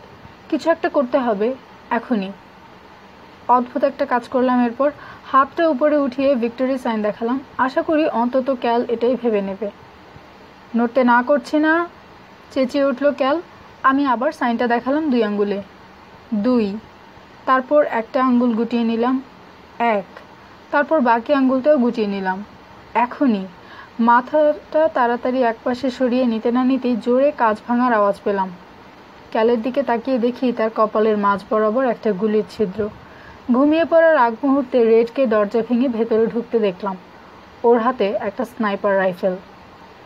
প্রেসিডেন্ট নির্দোষ, সুলিভান খুনি নন।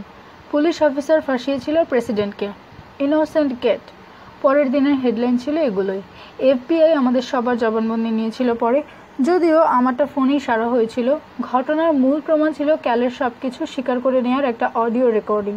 প্রেসিডেন্টের শার্টের সাথে লাগানো ছিল মাইক্রোফোনটা, আর বাইরে থেকে রেড শুনতে পাচ্ছিল সব ওটার মাধ্যমে।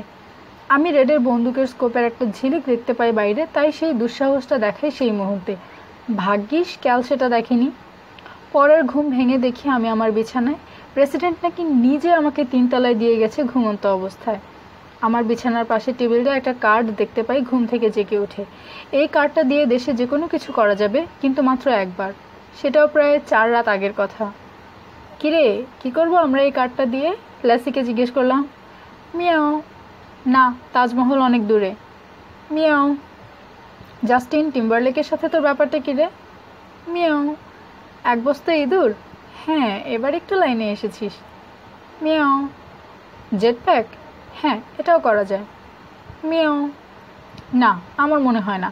অ্যাঞ্জেলিনা জোলির জামাইয়ের কাছ থেকে অনুমতি পাবো আমরা। মিয়াও।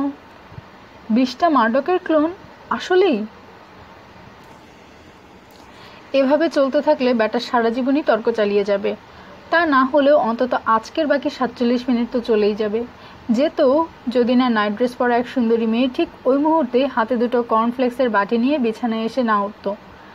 আজকে বিছানাতেই হবে সব কিছু। এই বলে আমার পাশে উঠে পড়ল রে। চামচ দিয়ে আমাকে কর্নফ্লেক্স খাইয়ে দিতে দিতে বলল, জাস্টিন টিম্বারলেকের কনসার্ট দেখার প্ল্যানটা কিন্তু খারাপ না। আসলেও খারাপ না, হেসে বললাম। 3:55 সময় হাঁপাতে হাঁপাতে আমার দিকে তাকালো রে। আর একবার হবে নাকি এই 5 মিনিটে? দেখাই যাক না কতটুকু হয়, বলে আবার জড়িয়ে ধরলাম তাকে।